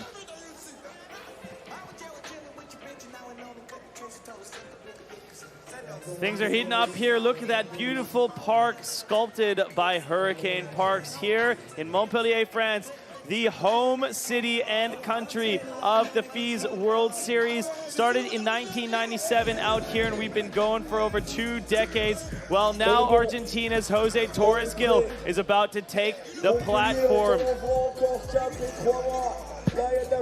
Heat number 4, it's going to be a big one. Jose Torres Gil followed by Brandon Lupos, Nick Bruce, and Kostya Andreev. Argentina, Australia, USA, and Russia. And we still have 2 more heats after that. We are already in the 90s with our first rider of the day, Kyle Baldock. If you didn't find that one, make us known on social media. Look it up. We have all the highlights coming on our YouTube channel. But right now, Jose Torres Gil starting things off big here. Big is the word that you want to describe Jose's riding. Oh! Rotating that back end around so many times. All of our riders have the ability to boost and go high, especially in 2019, but Jose Torres Gil, I feel like, can hit that button of boost a little bit higher than anyone else out there. If you go to any skate park in Europe that he has been to, people will show you photos or height marks on quarter pipes that they've been. Over at Eurocamp, which is just next to us in Spain, I know that Axel Jurgens has a photo of Jose Torres Gil going over, I'm going to say close to 15 feet over a 6-foot spine. That is unheard of, almost 3 times the height of the ramp. He definitely has the ability to blast and go big. We've seen him actually jump onto the scene in 2017 here in Montpellier, where he got 2nd place in our spine competition. But let's look at his first run. He's a bar spin to no-hander, putting the handlebars right in the lap. Here's over the box jump, the 360, the tail whip's coming around, foot on the pedals, nice and clean. Landed a little low, but it's not what threw him off. There was the nose bonk 360 over the spine, and then wound up having a little bit of difficulty out there. As we work through things, we know it's going to take a full pull and a very clean run beginning to end in order to put you in that top 12 positions out there. So Torres is going to be sitting in the 13th spot. He's going to be the first rider that we're seeing who is not qualifying. But our second rider of heat number 4 has been on absolute tear this year. He actually had one of the best runs we've ever seen in a competition at our first stop in Hiroshima, where he threw down 1080s. He threw down so many tricks. It was insane, stylish 900s. And he's looking to do the same here in Montpellier. This is Brandon Lupos. Talk about Australia being on another level. Let's see if the third one here, double backflip. Wow, it's going to be a big run, I can tell you that. 50 seconds on the clock, and we've already seen some of the biggest tricks today. 360 triple tail whip on that step up into an opposite flare. Lupos leading the charge for Australia. His combined score with Jake Walwork is the reason why Australia's in that top spot as we have our points race per country moving towards the Olympics in Tokyo 2020. Lupos past the halfway mark, 25 seconds to go, trying to really make the most of his time on the course as he puts down a big cash roll into a flare tail whip that was so smooth, so consistent. Wow, the riding here is on such a different level. 12 seconds on the clock. Let's see what he can get off. Time for 2 more tricks if he moves quick. 360 bar spin coming up into the hip as a setup, and 1 more hand plant for Brandon Lupos. Wow, the hyper rider putting it on here, getting a big round of applause from big tricks out of his first run. Lupos showing you why he's currently our FIS World Series points leader with that first place finish in Hiroshima. Right now it's a double flip, full commitment as he just focuses in on that landing on the second rotation. Here's a 360 triple tail whip. He landed a little bit short. That's why his foot slipped off the pedal, but he was able to keep things going together as he does that cash roll. That is a wild spin. First done by Daniel Dhers, then later perfected by Brett Benisewicz. And right now, in the middle of his run, Brandon Lupos using the cash roll to his advantage, hopefully to get a score into the 90s.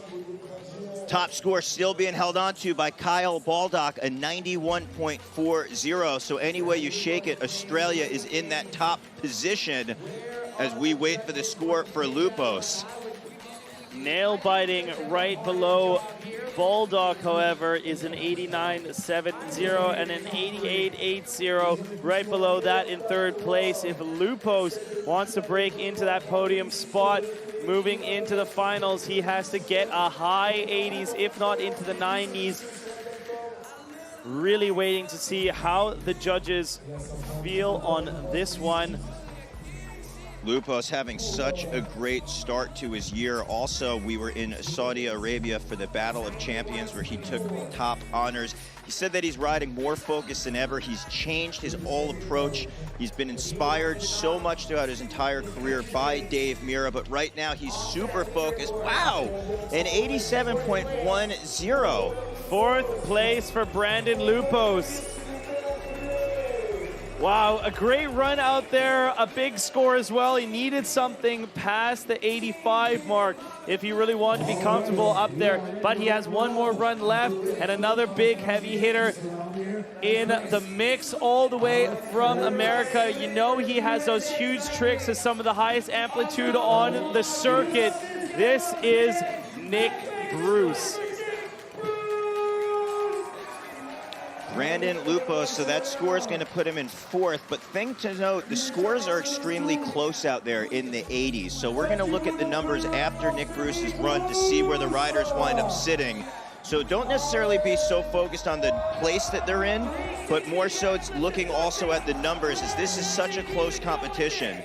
So USA's Nick Bruce on course, charging through 15 seconds down as he wall rides to opposite tabletop, 360 tail whip over the box, transferring into the takeoff. Bruce up high with the tail whip. 360 tabletop, leaning that bike completely upside down and setting up perfectly for that box jump. What? A big flare transfer. Nick Bruce from Youngstown, Ohio. He is absolutely on it as he tail whips on the volcano and rotates backwards to the starting spot of where he came to in that obstacle. Big no-hander for Bruce over the hip. Carving around that corner. Let's see where he's going. Double downside tail whip for Bruce. X up. 5 seconds. Can he put a big statement at the end? Floating a nice, smooth, 1-foot, one-handed 360 into a flare tail whip. And that's not the exclamation that you'd want at the end of the run, but that flat tire blowout did not throw him off the bike. And Wow, you're seeing right Nick to the Bruce's end. back wheel just completely deflated right there. He's going to have to get on that immediately and try to fix that back wheel prior to his next run. But that was a big one. Maybe he won't even have to take it. like the run from Kyle Baldock. This was some huge action. Let's take a look back. The 720 right here. So many tricks, we won't even be able to put them in the highlight. 360 invert right into a flat spin double tail whip right here. Or a backflip, just a little off axis as you go into that tail whip, but then that massive flare over the channel gap. So many exclamation marks right to the very end here with that flare whip to exploding tire on the landing. And as we wait for the score to come in, one thing to note on that first off jump that he had, it could be called a 360 backflip or an off-axis 7. They're somewhere in between all these tricks. I know a lot of fans at home and riders sometimes will get caught up on the exact details of it, but if you have an opportunity to talk to some of the riders and you have a chance, hey Nick, what was it? You'd be like, hey, that was somewhere in between the two. It kind of blends together. That's a little bit of my style. That's where it's at. I know Nick, you definitely sometimes tend to do a little bit more of the 360 backflip, where you have riders like Daniel Dhers, who was one of the first to actually do the off-axis 720s, and he leans it a little bit more in that direction. So we're gonna see what Nick impression that he made on the judges, an 87.90, so he's going to be in that 4th place spot. And again, look at the scores right here from 3rd down to 9th. All of our riders are in the 80s. It's definitely close. You can see Nick Bruce, Brandon Lupos, so close, only fractions of a point separating the two of them. Wow, this is where it becomes a difficult one. Man who is so known to the FIS, seen doing so much in the spine contest, as well as in every one of the FIS stops from Russia. None other than Kostya Andreev, about to take the floor here for the UCI BMX Freestyle World Cup semi-finals. Ooh, starting things off with that backflip drop-in. Kostya Andreev, such a well-rounded rider. I think that was a 360 double tail to tuck no-hander. He's really going for it on this one. Tuck no-hander way over the transfer. 360 bar spin and downside tail flare with height. Russia currently sitting in 4th for country points overall. Kostya carving around that corner, setting things up with that no-hander. Kostya currently sitting in 10th in the FIS World Series. I know that we've got a lot of points going on for the FIS World Series and also for our Olympics points race. You can go to uci.org to find out all current standings for individual riders, for countries, and also to find out where there's an event close to you to get involved, to not only cheer on the riders, but also to compete. Wall ride to tail whip, bar spin back. Kostya, time for one more, and it's going to be a hand plant up on the wall. And that is it for Russia's Kostya Andreev's first run on the course. Kostya Andreev, such a talented rider. We've seen him actually win best trick competitions here of years past out in the FIS. But if you want to follow any of his adventures around the world, he actually has a YouTube channel. Very exciting to watch. I know a ton of his fans are cheering him on right now. Super simple. Just go to YouTube, type in Kostya Andreev, or follow his Instagram and click the link in the bio, as he always puts up brand new videos up all the time. But right now, Kostya getting sideways with that wall ride to tail whip, finding the pedals. You see his foot land on the crank arm and just readjust. That's the commitment of our riders, especially on that front wheel to tail whip coming down.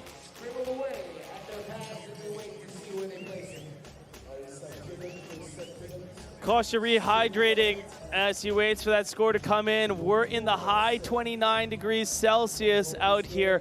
What is that in Fahrenheit, Daryl? I think we're in the 80s, I believe, for Fahrenheit scale. I'm not going to know the exact number, but it feels perfect. I'm just going to go with that right now. It feels right. And Kostya right there, an 81.80, so he'll be in the 80s. Jason Watts is going to be on that bubble. He is out looking in if somebody else can move him one spot, because top 12 are going to be making it to the final. Torres Gil right there. Jose, we've been watching him ride for years now. He's out here doing work. Argentina's BMX hopeful right here. Jose Torres-Gil about to start his second run. He's not sitting in the position that he would hope for. A 53.0 right now to get into 12th place. That set of Jason Watts with a 77.10. That's what he needs. All right, Ryan, so as we watch Jose on course, I'm envisioning a height pole next to every single quarter pipe he takes off of. Oh! Getting that back end all the way around on that 360 tail whip variation. Downside 360 tail whip over the volcano. Very difficult to do. Transfer over. Oh! Over the step down, going off axis 3, somewhere in that barrel roll territory. Going up the vert wall, back at us, charging it, pouring it on. No-handed 3. There's that height we were talking about. Bar spin, 540 flare. Let's see where he's going. Jose trying to find his line, 360 up. Foot jam back at us, 360 down. I think that was a little bit of a impromptu line right there at the end, but he still got it clean off the wall. So Jose getting a full pull on his second run. His first was a 53. He had to throw that one away. Let's see at the height. That's what we're talking about. Dipping that front end down. Oh, full commitment right there, all the way to the landing. Here is a look at that bar spin flare, flat spin coming in. So the Argentinian rider waiting for his score. Torres-Gil. Love seeing the jerseys coming out from our different countries with the flags. Representation on a global level for BMX. Such an exciting time for the sport as a whole. I don't care if you're an OG or just starting riding. There's so many cool opportunities for people to cheer on riders, to get involved on a local level, to compete, to help with their sessions, to make things possible. Oh, it's going to be enough. He pushes into bubble spot. Jose Torres-Gil gets that 12th position, a 77.30. He pushes out Jason Watts into 13th position. That was the score he needed to get up into that 12th spot. Will it hold, though? As we move forward to Brandon Lupos, who is already in 5th place, he isn't going to upset that anymore. But Lupos wanting to deliver a bigger performance. You can see the determination in his face, a man who is coming out here with vengeance and really wants to get on top with the Australian Kyle Baldock in the 90s. Lupos with a backflip tail whip, double backflip. Incredible that he's throwing them with such consistency at the very start of his run. 360 double tail whip into a 540 flare. So we're seeing Lupos tidy things up. That time he had a double tail whip instead of the triple, but he was able to get smoothly on top of the landing. Lupos hitting the halfway mark with the bar spin, no-hander. Let's see what he's going to do for the second half. Will it be the same approach? Or will he say, you know what, my score, I want to up the ante? Yes, into a casserole. It's a new one right there. And then into a backflip tail whip.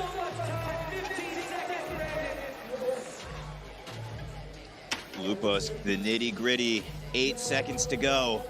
Bar spin, rotation over the island. 3, 2, 1, hand plant. So Lupos getting another solid run. Flip fakie right there after the buzzer. That's not going to count towards his score, but you can see Lupos definitely excited about that. Ryan, I know any rider would be after the commitment on that double backflip. You got to have that full focus and full pull, as you can see on that second rotation. Commitment, wow. Commitment, commitment. That is what it takes to get around your second time. Knowing on the first flip, you're going to hold on and spot the landing. Right there, you saw the difference. He took out one of the tail whips on that 360 triple whip to get perfect rotation, that 540 flare, and then changed up things and put a cash roll in backwards on that box jump. An amazing section where he has decided, okay, I think I'm gonna get some more points for this or this section cleaning it up, then I'll add that in. Let's see what the judges think, and the judges do a first place for Brandon Lupos, 92.40, the second rider in the 90s, and we have 2 Australians on top of our podium. So Lupos right there, you saw a little bit of the different approach. Even though he pulled off one of the tail whips down from doing a triple to a double, he got clean up on top of the landing.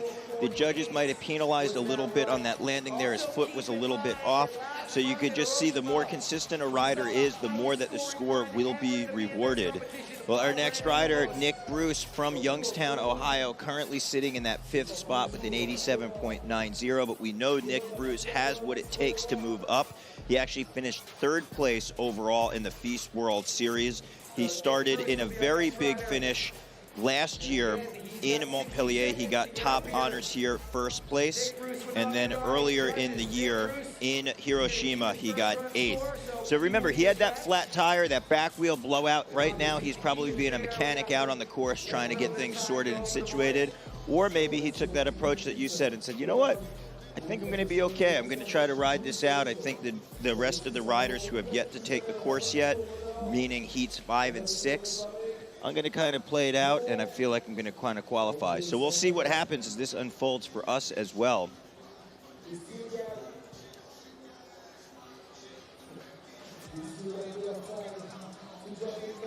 We're waiting to see what Nick Bruce is going to do on course. Again, if riders do have something go wrong with their bike, they can either grab someone else's bike or wind up changing it. You can see that clock being held up right there, as there's an allotted time in between for riders to basically get back onto the course and start their run at that 60 seconds. And if they don't start within that time, those are the UCI rules, where then they will not be able to continue.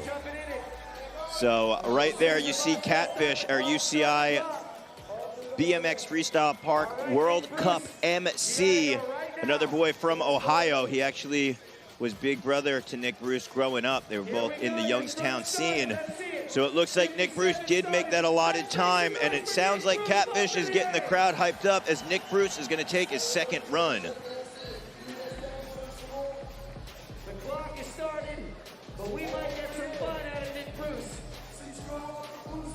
Oh, he just got his bike on course. I mean, what I've heard is that they've started the run already. Nah, I think he's going to call it. It was too much. Yeah, you know, if you're putting your bike back together as well, you got to make sure that you have the right air pressure in the back wheel. You've got to also make sure that your wheel is properly aligned. You could wind up tightening something down where it's just a little bit off, and then your wheel is actually going to be out of alignment. So when you do something like a manual or even riding straight, it's not going to be going in the perfect position. So Nick Bruce's first score is going to be the one that matters for him. That's an 87.90. He's still sitting pretty strong in 5th place, but he is going to have to sit patiently as we work through the rest of a heat number 4 and then still have 2 more heats of riders to go. So Russia, as we said, currently sitting in 4th for points as we work towards the Olympics 2020. First time ever for the sport of BMX. And we're going to find out which countries are going to have riders represented. And one of them wanting to be Kostya Andreev, as he is just putting on a trick clinic, showing how many are possible to do within the first 15 seconds of his 2nd run. Wow, can you really do that any later, Kostya? That bar spin was millimeters before landing. Incredible ability to do these combinations has the Russian right here as he goes in for a 360 whip to tuck no hander. Kostya over the box jump, bar spin to downside 360 tail whip, flare at height with the tail whip, manual over the step down. Let's see, Kostya can excel on lip tricks, but he's been bringing them to the air as well. Bar spin 450 over the hip, flare, and that is time for Kostya Andreev. There we go, Kostya. That was a run well planned out. My question, however, is it is it going to be enough in this incredible semifinal? Right now, we have Kostya, the first person in the 80s with his 81.80, all the way moving up to third place. That was from 10th place. Moving up to third place, Daniel Sandable with an 89.70. So less than 9 points, splitting up third to 10th. They are so close together. The judges are really having their work cut out for them as we see some highlights here. Finishing off from the Red Bull Russian rider, Kostya Andreev.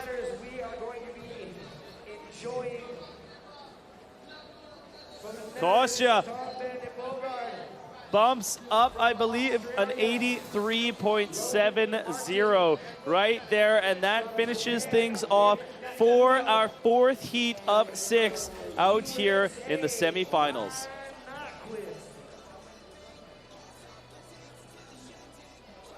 Welcome back. You guys just tuned in. It's the UCI BMX Freestyle Cup semi-finals for the pro men out here in Montpellier, France for the FIS World Series. Take a look back at some highlights from heat number 4 as things went off. That right there is Brandon Lupos, who got himself a spot on top with his second run of a 92.48, matching or just pushing out his countryman Kyle Baldock from first place into second. An incredible heat, though, nonetheless, from Nick Bruce, Kostya Andreev, and Jose Torres-Gil. It was all action until we hit that bottom spot. Jose Torres-Gil, so much height and style out there, just to the wire on that landing, getting the tail ups all the way around to the pedals.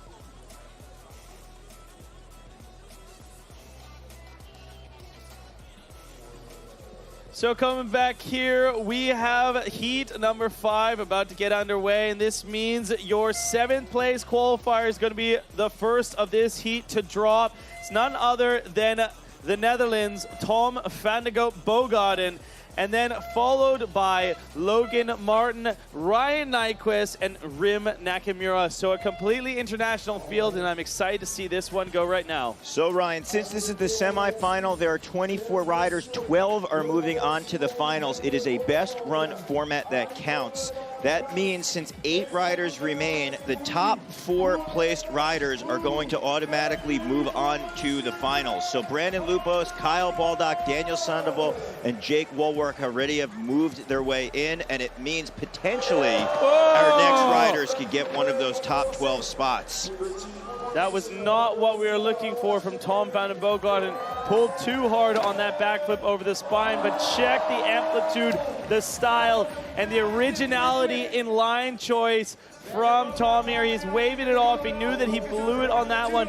Tom does not have the biggest tricks in the contest. He's gonna have to answer back with a flawless run when it comes to fluidity. The reason he stopped riding, if you actually saw when he walked across the course, his back wheel is rubbing on the brakes or maybe even on the frame out there. The way that he wound up hanging up, that's when you don't get the full distance across that spine. Here's a look at the backflip tail whip, and then his back wheel was rubbing so bad you actually saw it skidding when he would wind up walking moving forward. So he's gonna have to get a spoke wrench out there, try to true his back wheel, get things laced up, and get it sorted out before his next run. Logan Martin right there had a hard end of our last event series, broke his collarbone, was back here for vengeance though. We've seen that he is competing on such a high level, but he only qualified 8th here. What does the Australian have for us here? Backflip tail whip into a backflip bar spin to tuck no hander. Coming big with that huge flare transfer. That flare transfer was enormous. Logan Martin has been riding so focused. He is recently a father. He has been so charged up at life and having such a great time. That's been translating to the focus on the bike, and you can see that in the first 30 seconds of his run. That was a very unique line. We haven't seen anyone else take that out there as they jumped across that centerpiece island. Downside 360 tail whip out of the volcano. Again, that is a harder jump to do that off of as opposed to the box jump or the spine, because it's not a transition riders are used to riding on a regular basis. Flare tail whip, kicking that frame downside. Logan working through the clock as he has 5 seconds to go. Martin popping that opposite flare. And that is time with the nollie bar spin at the buzzer. Wow, big run and a solid run. Could even call that possibly a safety for Logan Martin, wanting to get one out of the bag so that he can maybe push even harder if the judges don't reward him accordingly. But some huge tricks, check out in the box section here. Backflip, bar spin to tuck no hander, and then going up into the next step up. Right there, that was a huge flare transfer, but right here, 360 bar spin into another 360. That 720 bar right in to a flare bar spin. That was some big highlights for me in that run. I know everybody follows Logan Martin on Instagram, so you just saw he put down not only fatherhood on his resume, but also one of the coolest backyard BMX courses out there. He had Jason Watts, his friend from Australia, who we've seen in the competition earlier, come on out, along with Jay Toohey, who competed in BMX Dirt, and they constructed one of the coolest backyard setups out there. So Martin with an 88.50, but look at all the scores. They are so close right there. Woolwork is only a few fractions of a point in front, so he is going to sit in that 5th place spot. Well, a man who has been through all the close contests, nail-biting moments that have happened on a historical basis in this sport. He's sculpted what BMX is today. He's riding, let's say, an old-school style, but he's competing with the young guns out here at the FWS. This is none other than the living legend of BMX, Rym Nyquist, coming out of California, the United States of America. 360 tuck no hander into a backflip. Double bar right there. Rym Nyquist currently living down in the Carolinas, also supporting a brand new backyard setup as he does a 540 bar spin right there. One-handed tabletop to the sky. Nyquist also doing double duty as he is the women's BMX freestyle coach, and unfortunately going down on that 540 transfer. Wow, pressure when it hits you. Rym Nyquist just went down on something he usually would not, but you can see that he's pushing himself. 360, dumping the bars down there. In order to do that trick, this is one of Ryan's signature tricks. He has to utilize that front brake on his bike. He presses it before he takes his hands off in that rotation so the handlebars do not keep spinning around. Ryan has been so focused. He actually was one of our top qualifiers in Hiroshima, making it to the finals. He wants to be an Olympic presence, not only as the coach for the women's, but definitely as a rider. And if anyone can do it, it's Nyquist. I almost feel like because he's consistently delivered pressure throughout the years, he almost wants to be in this situation where it's stacked against him for his second run. He thrives in these conditions. The man who's thriving for Japan right now, Rym Nakamura, coming off of some big contest victories last year. All the way from Japan. We brought him out to France last year for the first time, delivering world-class performances and really working on his contest here. Rym Nakamura has take set. 360 downside tail up to bar spin. Huge combination right there. And look at the amplitude on that quarter pipe. Japan currently sitting in 7th as far as country standings go. Rym blasting big airs. I love seeing him take the course in a completely different way than any other rider so far. We talked about before the competition started those vert quarters being a very important element as Rym Nakamura just spins that 720 into the landing. Wow, that was a lot of movement on that right-hand side of the course, but he made it look like he was going everywhere. I really like that he used a lot of diversity into the vert ramp section, and he's using so many tricks in his arsenal. That triple bar spin he made look easy. He still had time to potentially throw another variation out of it. Japan right now feeling very proud of Rym as he one-handed toboggans on that step down and puts down a huge first run. So currently Pat Casey sitting in that bubble spot of 12th. We are taking the top 12 of 24 to move on. The score that Rym is going to need is a 78 or greater as we look at this 360 downside tail whip to bar spin. You see Rym take a few pedals in order to get the big blast to do that 360 tail whip to bar spin.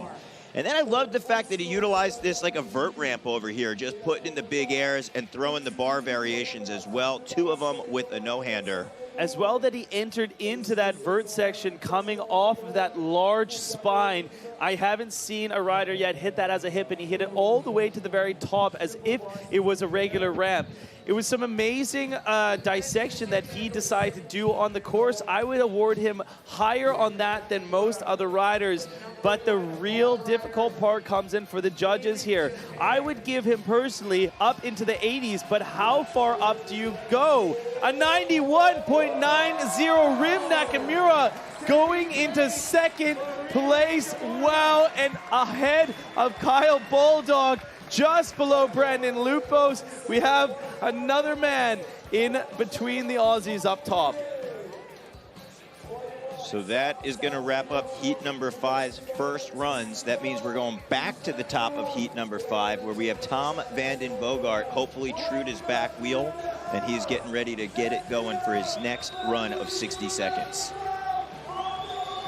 Tom Vanden Bogart, one of the most exciting riders, and for good reason. You talk about getting the full pull of height. There we go.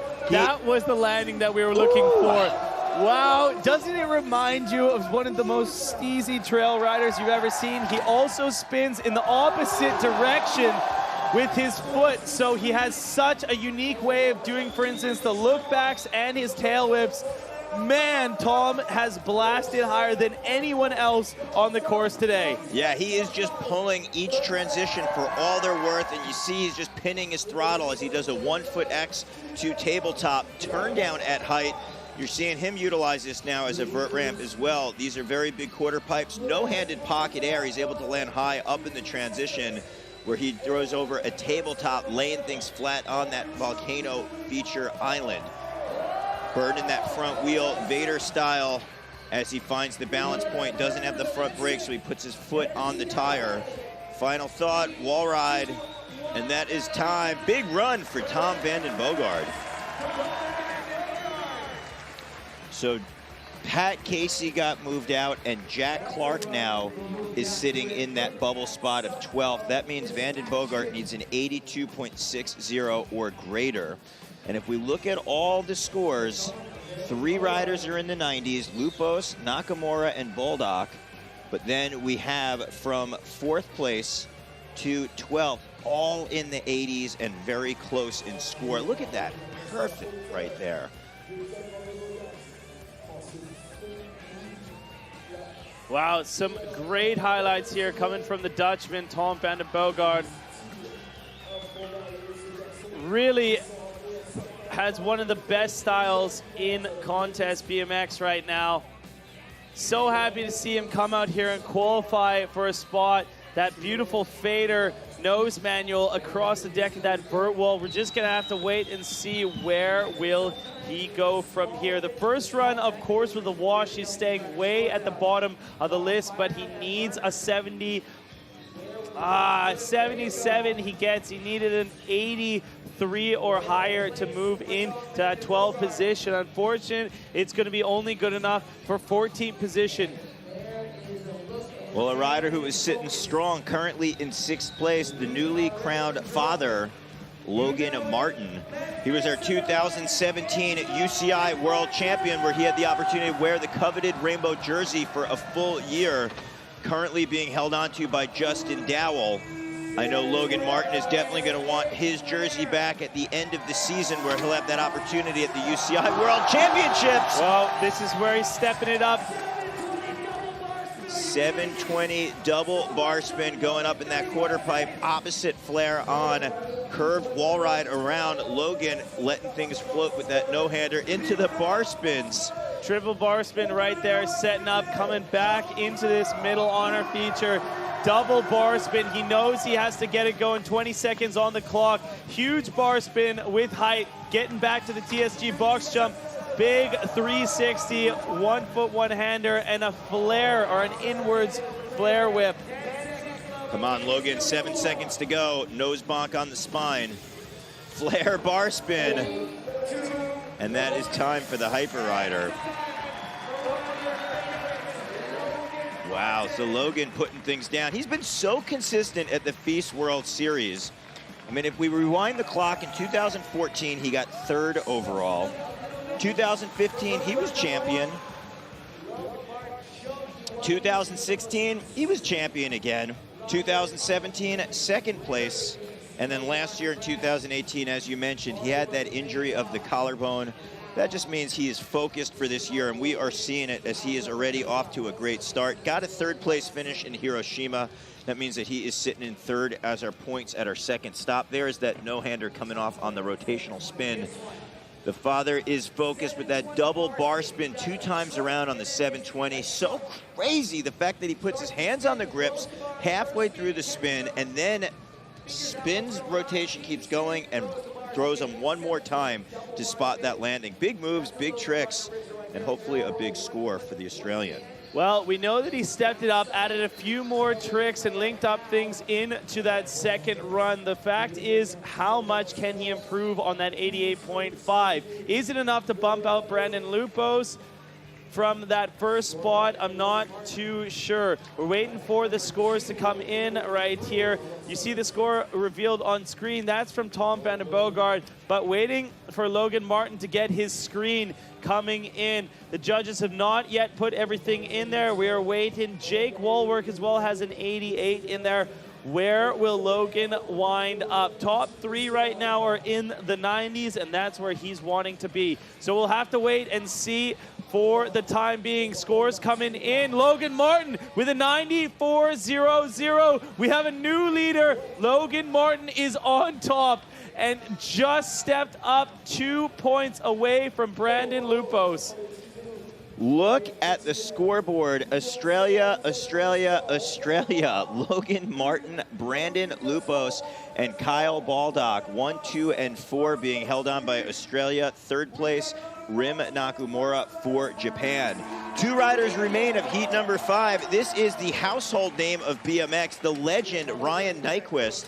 He is in his later 30s, 38 to be exact, and showing no sign at all of slowing down.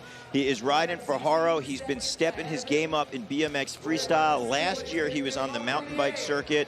He is also a father and just so focused on his riding. He made the move from California back to the Carolinas, where he's got a backyard ramp riding facility. And right now, Nyquist bringing things in with that focus he's known for. Double backflip bar spin. Ryan always delivers under the pressure. I like to say it's the eye of Nyquist instead of eye of the tiger, because he's been doing it for years. 540 bar spin coming in. Ryan seems to thrive in the pressure cooker situation. That one-handed X-up was fully tweaked. You see, he changed his approach. He did not do that spin around, but just did the transfer. Nyquist wants to get a score and get in the finals. Best run is the one that's going to count, and so far, this is it for Ryan. Nyquist. Wow, really going down there. Nyquist under pressure. Unfortunate, and that is going to do it for his chance at hopefully getting in for the finals here and working into some points for those Olympics.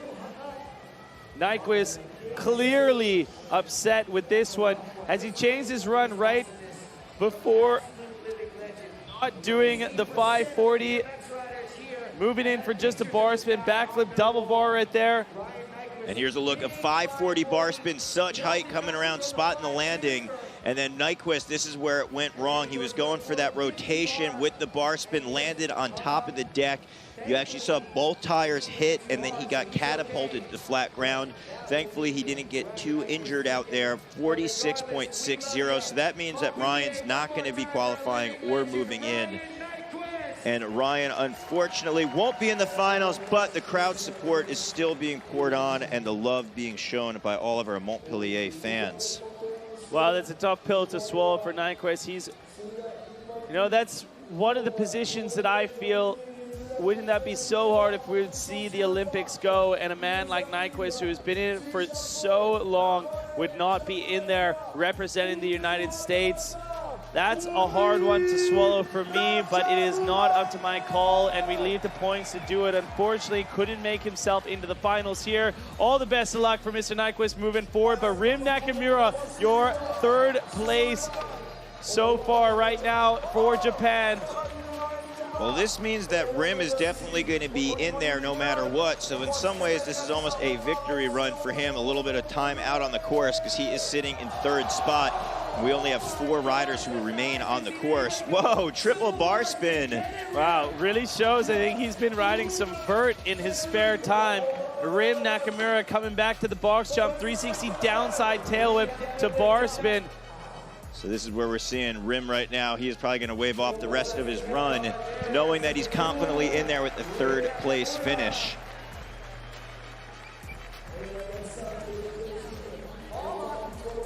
Really dig Rym's style of riding. I mean, talk about maximizing each air, each trick, sometimes putting 4 or 5 combinations in one air. He's so confident with the handlebars, can just throw them hot hands, catch, and throw them again. 360 tuck no-hander bar spin. Look at the height of that tabletop over the judges. Over the judges on that air. Dave Cleworth, Marcus Vilke, Van Homan, Ruben Alcantara, and Christy Hughes are our judges. So Rym, 91.90 is going to be his score. Definitely know that's going to be the one for him moving through our semifinal.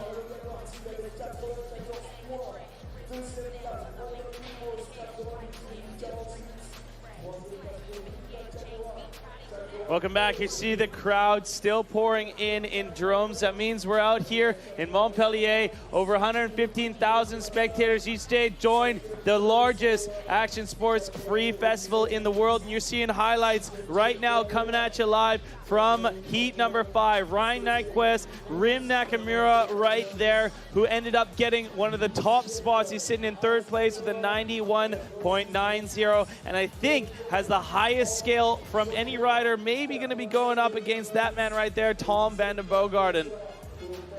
Look at Logan Martin, 720 with 2 bar spins put in. That was definitely the highlight of his run, which helped catapult him to the top with a 94, highest score of the day. Such a big trick. Here's a look at Ryan Nyquist, some of the things that did go right in his run. Big air from Rym Nakamura. Tabletop blasting up.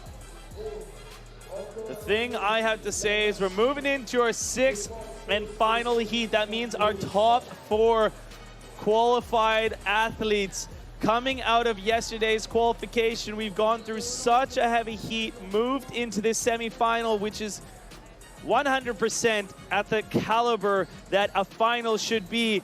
If you guys want to tune in and make your words be heard, join us on the social discussion. Follow us on Facebook, Twitter, Instagram, and find us on YouTube. You saw the bottom right-hand corner of your screen, all those links, and you can also hashtag your post, FWS Montpellier.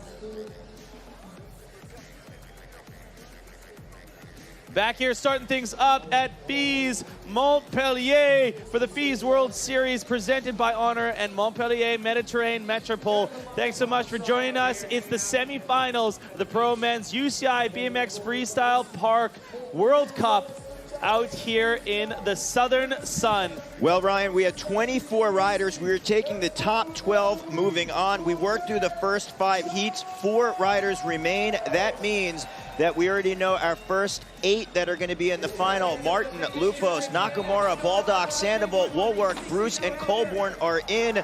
But right now, James Jones trying to vie for a spot for British Cycling to make it into that final. Jones, no-handed 360 over the volcano, back at us, charging with the height on that flare tail whip.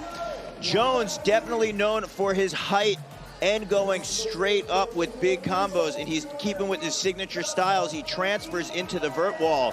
Jones, 30 seconds to go as he backflip, bar spin to no-hander. No-handed flare. Jones is just putting things consistently linked together. Jones, this is your 4th place qualifier.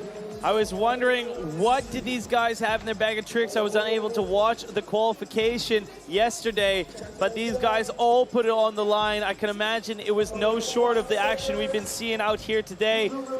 Double tail whip right there and a huge flare on the outer quarter pipe.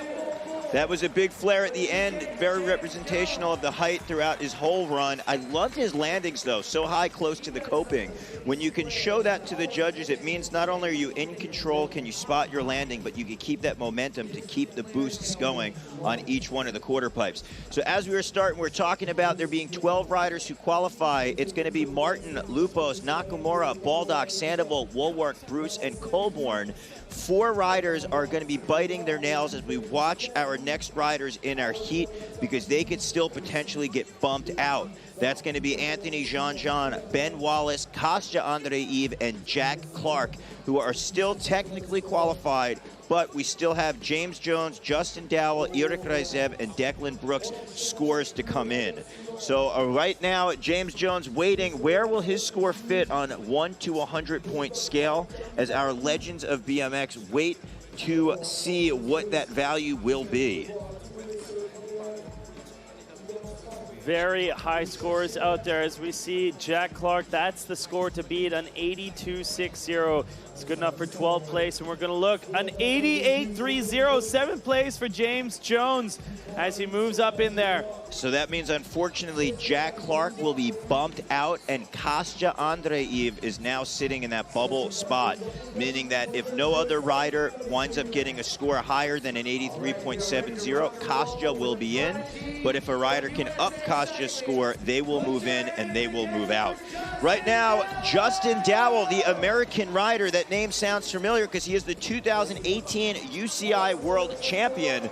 That means he has the opportunity, if he would like, to wear the UCI rainbow jersey. Dowell right now ripping things apart as he is just working the magic out on the course here. 360 tail whip, catching it with his foot, kicking it the other way, setting up for that flare tail whip. Dowell just ripping through the course. Had a very big finish at our first stop, 7th place in Hiroshima. Oh, and he just mixed up on his footing out of that double tail whip spin. Could not get it together coming in, and that's going to be a washed run for Justin Dowell. It's unfortunate. He didn't have a crash. He just had a mess up in the time, and we've seen before that that's enough to make it into a qualification, but with such a heavy stacked field and contests like this, I don't know if it's going to be enough. Look at that, though. Truck driver to whip to bar spin, 360 tail whip to downside tail up, also known as a windshield wiper. That trick if you take it straight on. Some incredible tricks coming out of Justin Dowell, showing us that he has what it takes to make it into that final. And of course, coming out being your 3rd place qualifier from yesterday's event. Only rewarded himself with a 21st spot after that mess up, though, on his first run here. So that means our 12th place finisher, Kostya Andrei-Yves, is still in, but he's got 2 more riders' scores to contend with before we go back to our heat number 6 second run. Well, Russia right now is sitting in 4th place overall with the combined score from Eric Reisev and Alex Nikolin, as Eric Reisev takes to the course, trying to make proud for his homeland, Russia. Opposite wall ride, look at the momentum coming into our step up. Big, smooth, and clean is the way you describe that downside double tail whip 360. Turn down transfer. Oh, so good the way he was able to link that line together. And then there's the opposite wall ride transfer. Oh, double tail whip. So cool the way that he set up for speed, pumping up into the island. Double tail whip at the back end on the way down. 20 seconds to work with. What? Whoa, triple tail whip right there, Eric Reisev. You're wondering what are the tricks that's going to be pulled out from this young man's versatile book over here. 360 tail whip into the wall ride, coming back with one more trick available on this step up, a 360 tuck no hander, and that's going to do it for Eric Reisev. Putting down the big run. So if you are Kostya Andreev, another Russian rider, his riding partner, you are stressing right now because it's an 83.70, but Russia, regardless, is psyched because a score and a spot in the finals is definitely going to go to one of the Russian riders. This is a competition for the Feast World Series for our points chase for that, but also it is a points grab towards the Olympics in Tokyo 2020. I know we have our individual riders out there, but they are competing for their country's spot to potentially have a rider joining. There will be 9 for men, 9 for women. 1 spot will go to the host country, allowing for 8 other spots to potentially be out there representing. Yurik Ryzev putting down the run. The score to beat, 83.70. And the man, his friend and countryman on that bubble with an 83.70. If Ida gets up into the top 12, Kostya, unfortunately, will get bumped out. It's a price you have to pay in this heavy competition. Ida Ryzev tries to warm off his legs and not get them too loose before his second run. As the score comes in, a 7th place, 88.50. Ida Ryzev is in, and Kostya goes down to 13th. So that means that 11th and 12th spots have yet to be claimed. Anthony Jean-Jean and Ben Wallace are the 2 riders that could get bumped out. Declan Brooks, our #1 qualifier for Great Britain, has yet to take the course. The one man who can change things. Declan, such an exciting rider. Ryan, we talk about his style. He usually takes a unique approach on the course, loving and favoring those sub boxes and big wall rides. Look at this, starting things off like no other rider. Hit that box jump backwards, went to the elevated spot, and then coming down, backflip bar spin variation. Declan, quick wall ride up. I do believe he was going for a double bar spin there. I'm not sure if he actually was able to get it off. Transferring so high on that quarter by Declan Brooks, really getting some there. One-handed X up and going back up into this honor middle feature. Huge 1-foot can as he pumps back with a double tail whip. Declan showing you why he was one of our top qualifiers. Manual in his opposite direction. Front flip, yo! Putting it down, getting a little bit sideways, almost a shifty style as he hits a wall ride to no-hander. Declan, truck driver up, 360 tail tap coming in off the waterfall at the buzzer.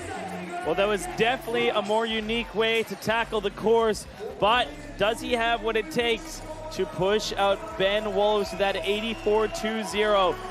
This is where I would not want to be a judge at all. You have so many different bits of criteria to keep into mind. Declan, for instance, nailing the speed, the amplitude, the originality, especially starting off from where he did in the course to tackling the lines that he did.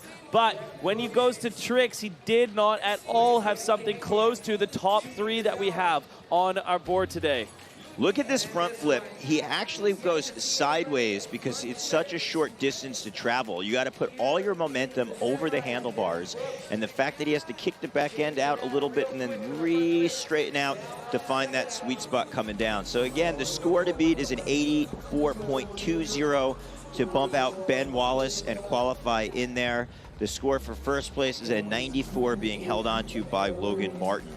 We are talking about points as far as country goes. Great Britain's currently sitting in 3rd, USA in 2nd, and Australia in that top spot. If you want to find out where the countries are standing or an individual rider fits within that equation, UCI.org. All the information is up online. As we get a score coming in at 83.20, so that is not enough. Look how close that we are talking. It's 1 point away. That is all that he needed to bump Ben Wallace out. So Ben Wallace is breathing a sigh of relief, and same with Anthony Jean-Jean, who have not qualified, who are in there but could be bumped out. That means that all of our other 10 spots have been spoken for. James Jones is in 8th place. That means he has a spot in the finals, but he might wind up saying, you know what, I'm going to just up it. I want to try to climb this ladder, or he could drop in and kind of wave it off. It's really up to a rider's approach. The reason being that you'd want to get to the top spot, we've seen in the past if there's weather or rain that something happens, the semifinal score can play a factor if we can't do a full final.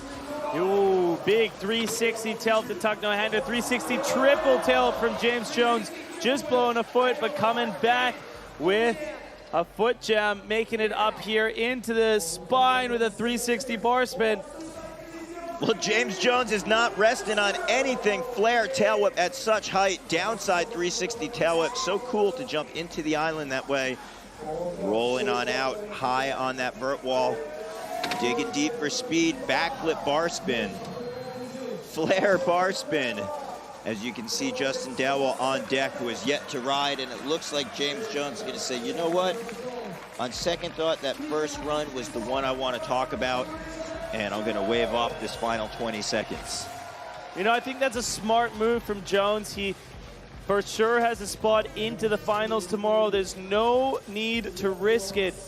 It isn't going to change things if you get a couple more points or positions going into that final. I mean, you will get a different seating position, but that's not what it's about. It's about making it into that final show and being able to get 2 healthy runs off tomorrow.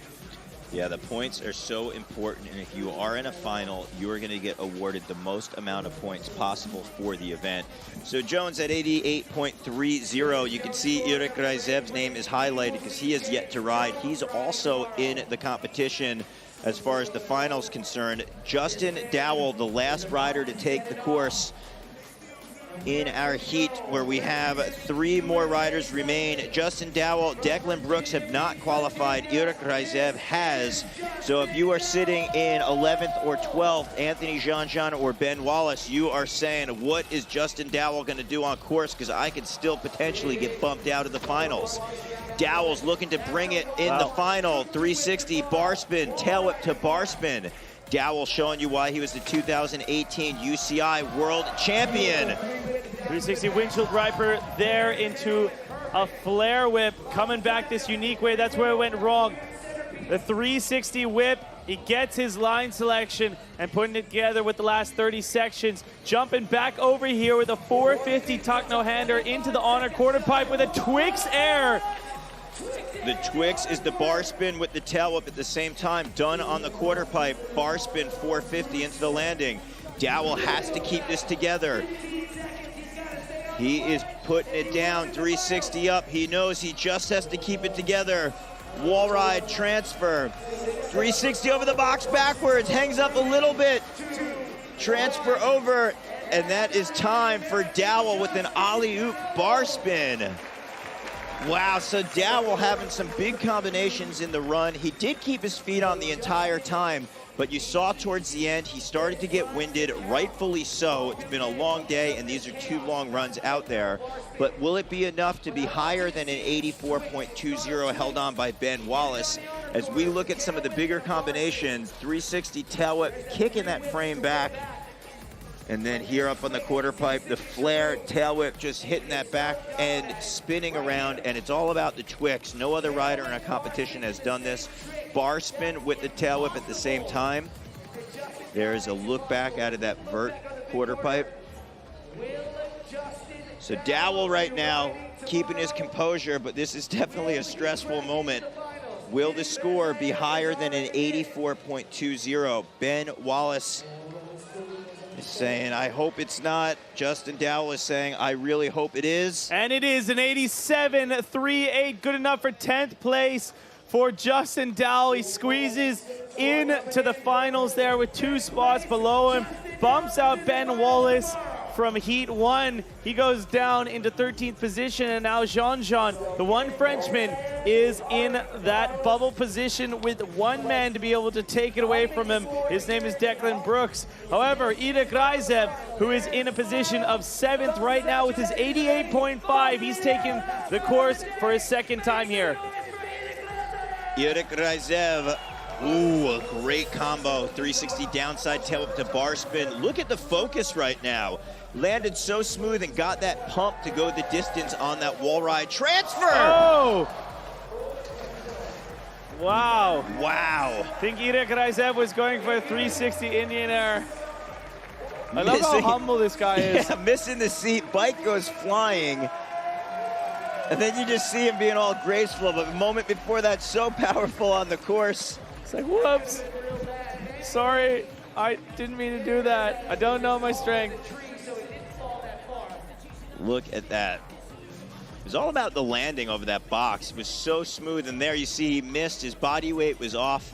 His bike goes flying off the stage, and the course winds up sliding out. He was already in there. We knew that. 7th place is where he's sitting. But it comes down to our next rider, who is on the outside looking in. He was our top qualifier. So in theory, you'd think that he's got what it takes to get up into the top spots.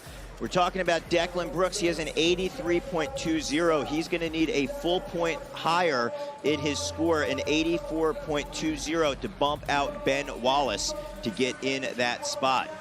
But even so, talking about making it into 12th position, he's going to have to get an 86. An 85.90 is what Anthony Jean-Jean has in 12th position there. And can you imagine 12th place? We're talking about 86 points. This is a heavy contest for the BMX athletes as Declan Brooks drops in for this run.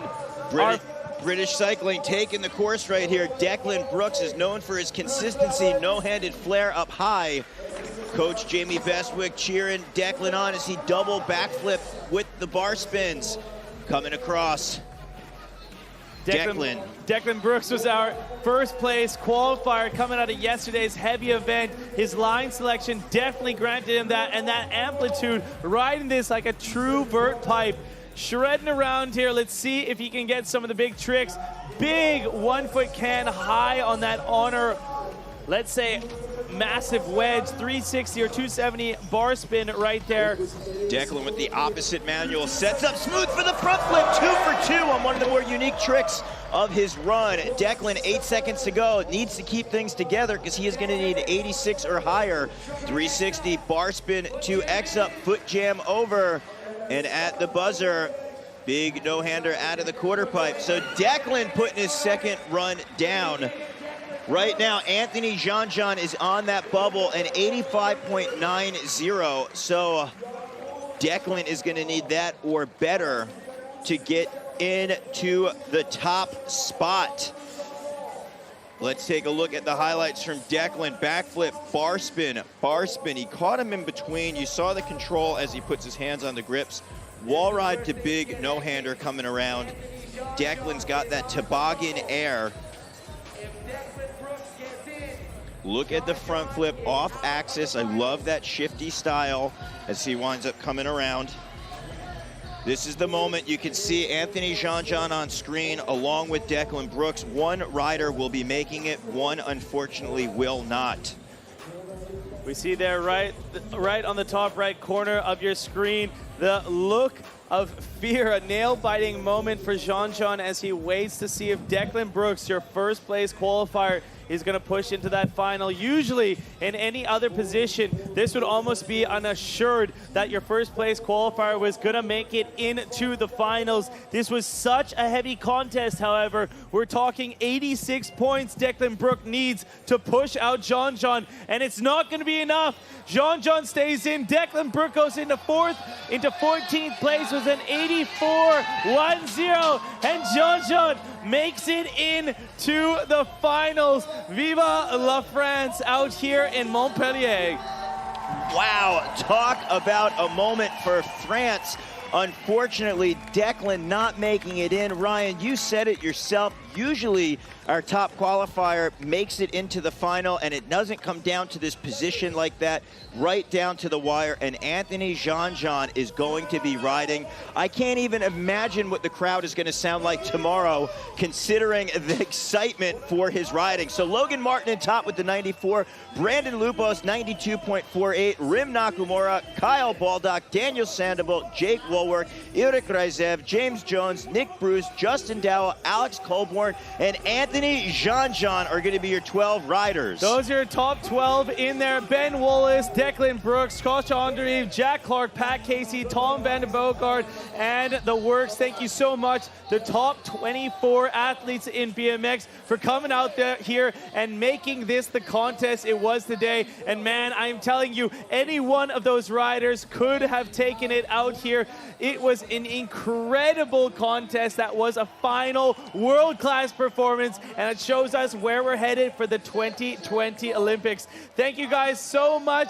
Ryan Meyer, Daryl, now this was an incredible contest, but stay tuned for more action today and the finals tomorrow.